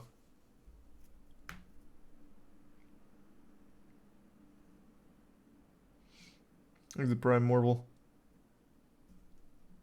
Does this just happen every day in Los Angeles? Recently, yes. Historically, I don't know.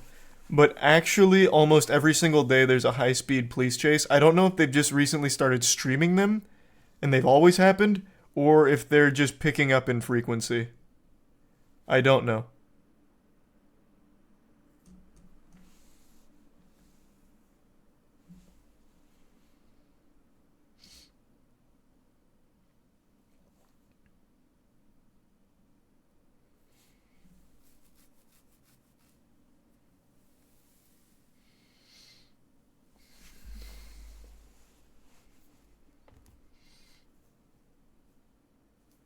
Thanks to resub lowbrow. Happen pretty regularly. That's what chat seems to be saying, that this does happen just very often and always has. And I'm not surprised. It's so densely populated. It's just bound to have this kind of crime be kind of rampant. Also, as I understand it, they're pretty light on crime. Like in treatment of criminals. Though I don't know too much about it. That's just what I hear.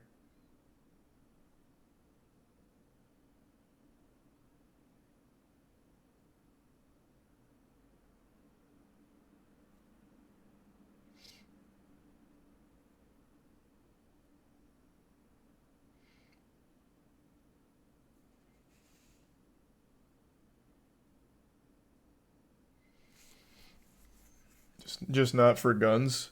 Oh, is that like the major one that they don't take lightly? I mean, that sounds about right.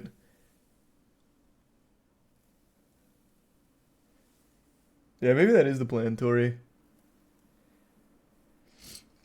I live in San Diego. They have like 30 police car. They have like 30 police cars chase someone who stole bread. Nice. Keeps it exciting, I guess.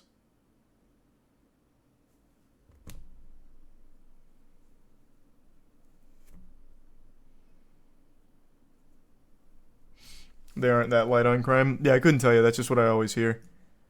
That in New York usually gets cited for being very light and soft on crime.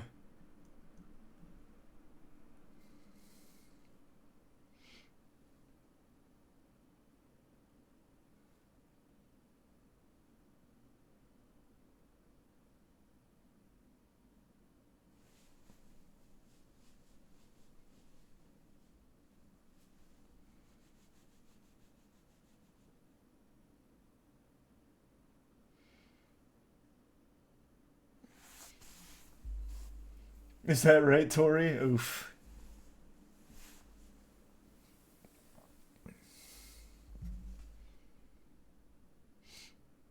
They literally aren't. That's just propaganda for you. Like I said, I don't know about the claims. That's just what I've heard. But there is an overwhelming amount of LA broadcasted crime. A lot.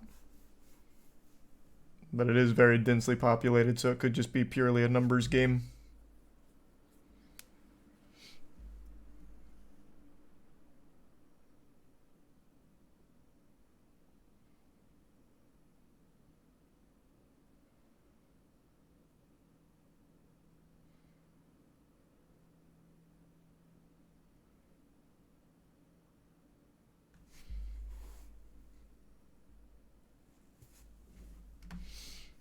How is that a take?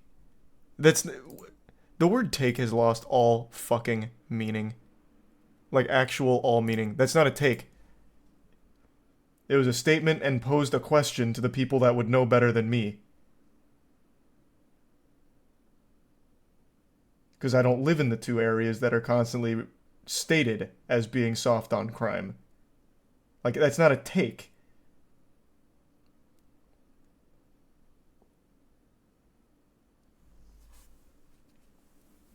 I'm not knowledgeable there, thus getting the knowledge from people who are, that live there. It's how learning happens.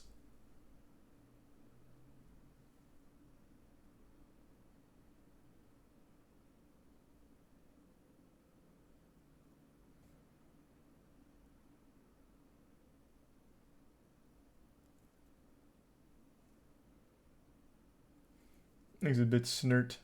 The resub fees.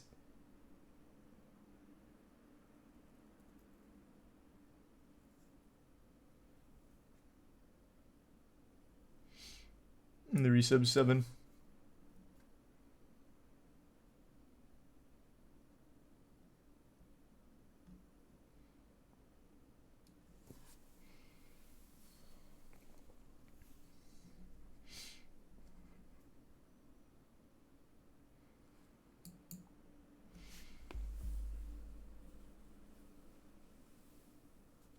Did you watch last week's Inside Edition spotlight on the Waffle House brawls? Oh yeah, I did. I don't know if I finished it, but I did. Thanks for the resub, Woody. I'm big into the Waffle House fight scene.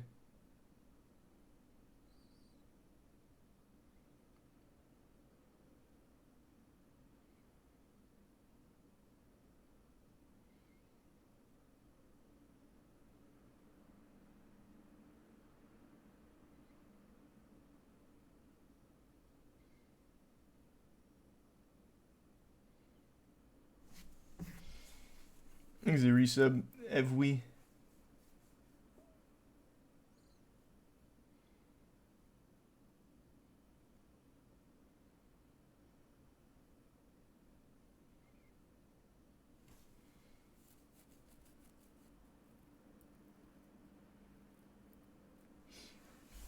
Gotcha, Tori. That makes sense.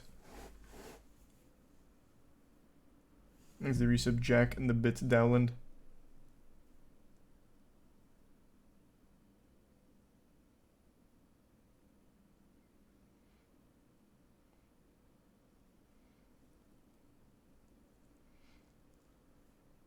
Do I know the sport gurning? Yeah, it's where you make the goofy face. The whole sport is about just contorting your face.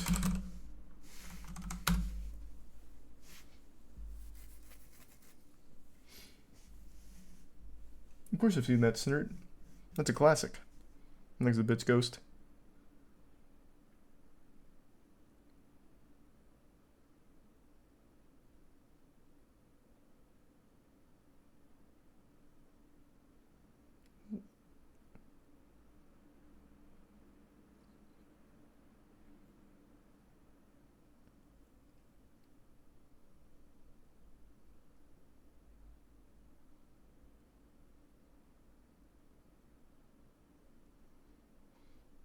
It's a little local competition.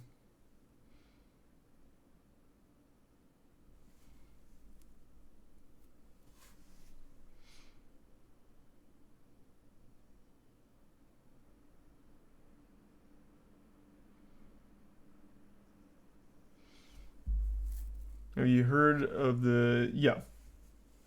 I saw all that drama.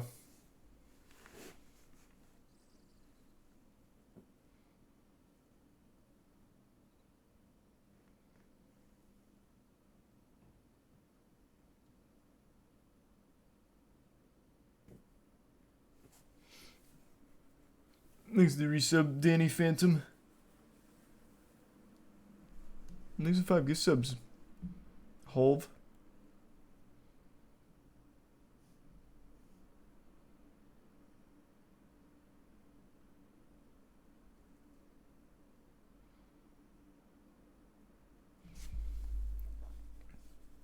What happened to all the chess drama? Kind of at a standstill. There hasn't been like a massive development recently. Nothing too crazy.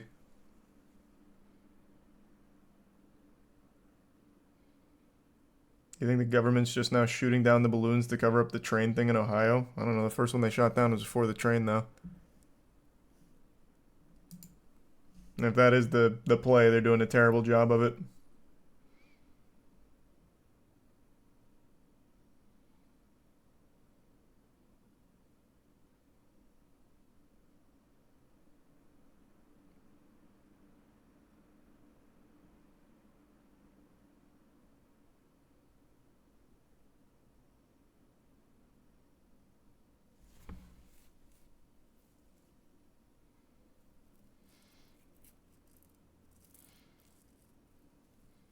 The SEC has charged Do Kwon with fraud.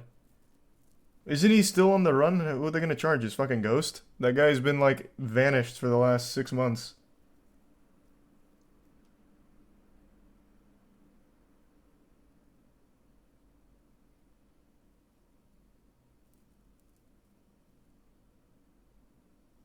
You see, there was a leak of toxic gas on a highway in Arizona. It was nitric acid, yeah. Of course I saw that. Take a look at this tweet. This is from the Tucson Fire Department. They posted this photo saying that Tucson fire hazmat teams working with our partners at Arizona DPS to control the hazmat and brush fire incidents there at that intersection. Continue to avoid the area. The I-10 will remain closed for an extended period. Not entirely sure what that... It was planned. Weirdly colored. It's a weird plan. Emanating from. I don't see who it benefits. Is hopefully we'll learn a little bit more about this later on. But this is definitely something you don't see every day. The portion of the I-10 there closed in both directions today due to a crash and a hazmat spill. So Arizona Department of Public Safety said the closure was, quote, extensive. They're urging motorists to avoid the area. This is in Pima County. Officials there telling That's true, Tori. I agree. That probably will happen. Was nitric acid. An alert directed everyone within a mile radius of the spill to shelter in place. And you just saw that tweet from the Tucson Fire Department. They're on the scene, assisting other agencies with the cleanup effort. And there was no really, I guess, timetable for when the road, when the highway. Got an extreme alert on my phone when this happened, saying to shelter. Nitric acid is a highly corrosive chemical. It's used in manufacturing and fertilizer, and several areas in the vicinity have been evacuated. So we're going to stay on top of this story. This happening in Tucson, Arizona. It is wild. A lot of big leaks here. Thought it was colorless. What, nitric acid? Yeah, I don't know enough about it to tell you.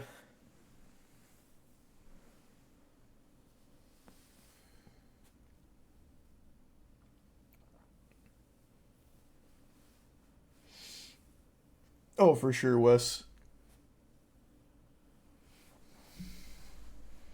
The fumes are nitrogen dioxide. How harmful is nitric acid if you inhale it? I don't know, let's look it up.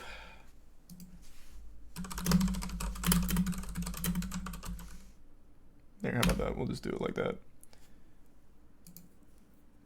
Exposure to nitric acid can cause irritation to the eyes, skin, mucous membranes, and cause delayed pulmonary edema, pneumatitis, bronchitis, and dental erosion. Because it's highly corrosive, workers may be harmed from exposure to nitric acid. Well, at the very least, it's not going to, like, instantly kill you if you inhale it. So that's something. That's good, at least. But it will fuck you up.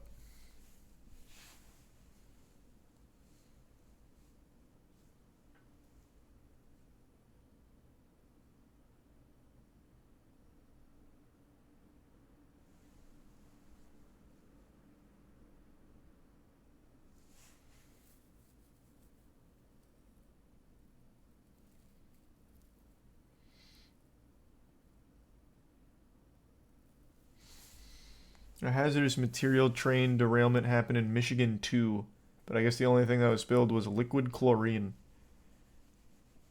Man, this is like the movie Knock at the Cabin.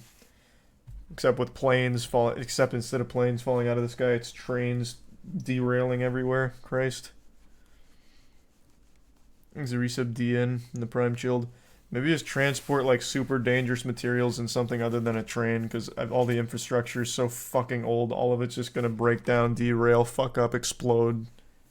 Just literally anything else. And they're never gonna update that infrastructure either. Those railways are always gonna be shit. True, Aaron. That is a crossover. And no, I haven't seen those, Snert.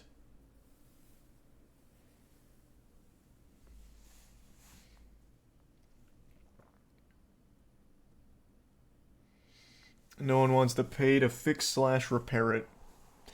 Yeah, sounds about right. Exit Prime Macho. Whew. There have been 27,000 train derailments since 1993. They're common. And it doesn't help that Oh, I see. So they've been extremely common, but now safety protocols have been removed, so it's getting even worse. Gotcha. Exit Tier 1 unforeseen. I don't know, Sylvia. I saw a lot of things saying it was real and a lot of things saying it was fake, so we'll have to wait and see.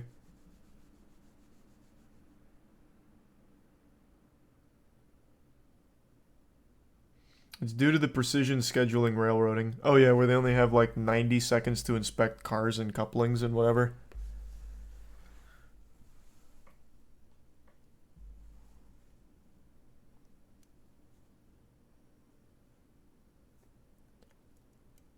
No, I didn't see that whack.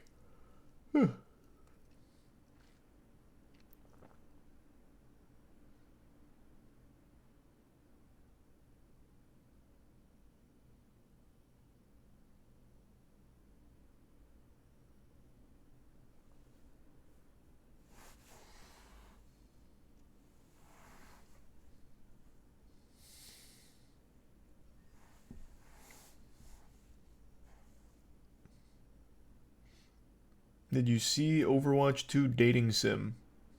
There's like 1 million of those.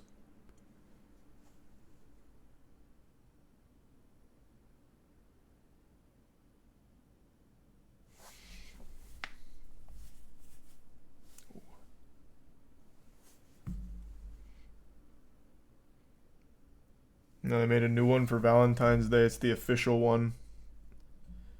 That sounds super cringe. That sounds awful. Great for the community that loves Overwatch porn, though, I guess.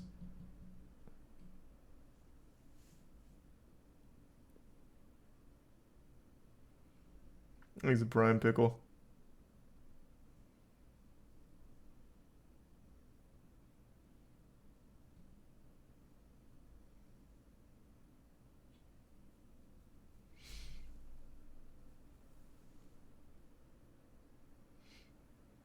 Have you seen the X-Men series? What? Oh. It's like a YouTube series, gotcha. Things a bit snert.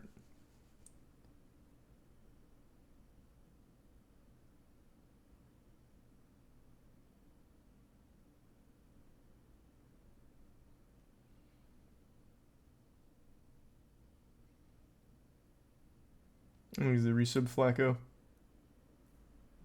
No, you didn't give me one, Bob. I'll have to ask. What's the edgiest game ever made? Hatred? I mean, that's just like the factually correct answer. That's this fucking game. This is the game where it's literally just about like mass shootings of like schools, children, whatever. The whole thing is just meant to be as edgy as possible. It's pretty cringe.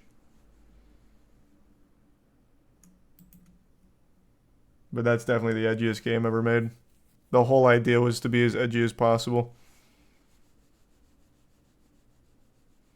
He's a prime janky.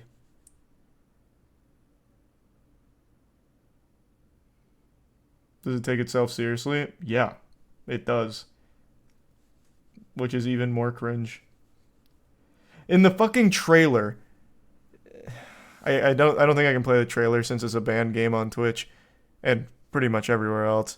The trailer itself was so embarrassing to listen to. It was like a 15-year-old that just started reading like some unhinged posts on like Reddit or something. One of the lines was something like, "This world is full of vermin and gluttonous eaters, and I'm tired of it. I want to die, but I want to die killing others." It's so stupid. That was the whole idea. They themselves came out and said they just wanted to make a real edgy game about school shootings and mass shooters.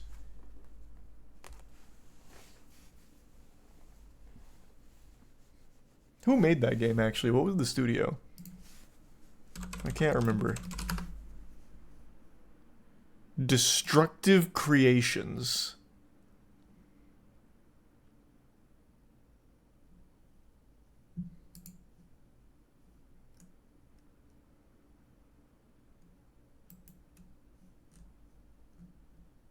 What other games have they made?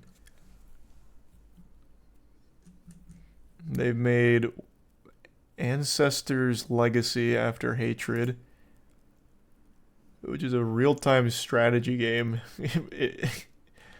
influenced by historical events in the Middle Ages. And then another game called Space Raiders in Space, which is an old, like, 8-bit roguelite, I think.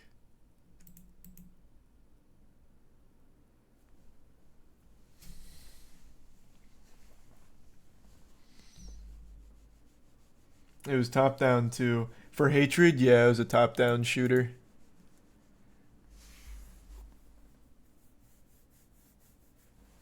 I don't think the Netflix stock is starting to freefall unless that just started happening. Yeah, I mean, well, 2%'s not nothing. It's not like a free fall yet. It's more of like a steady plummet.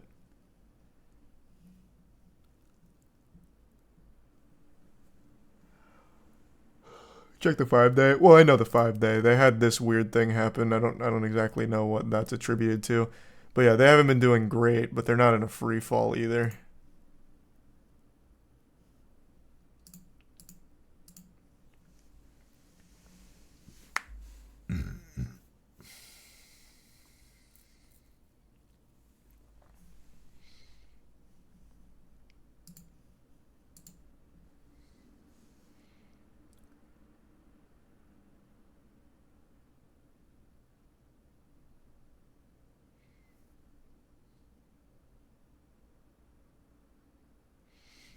Netflix still doing their password restriction in Canada. Yeah. That is live in, I think, just one area of Canada at the moment. But it's going to all of Canada pretty soon, I believe.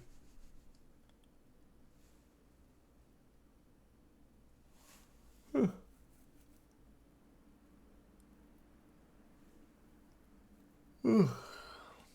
I think I'm going to call it a night. I'm getting tired.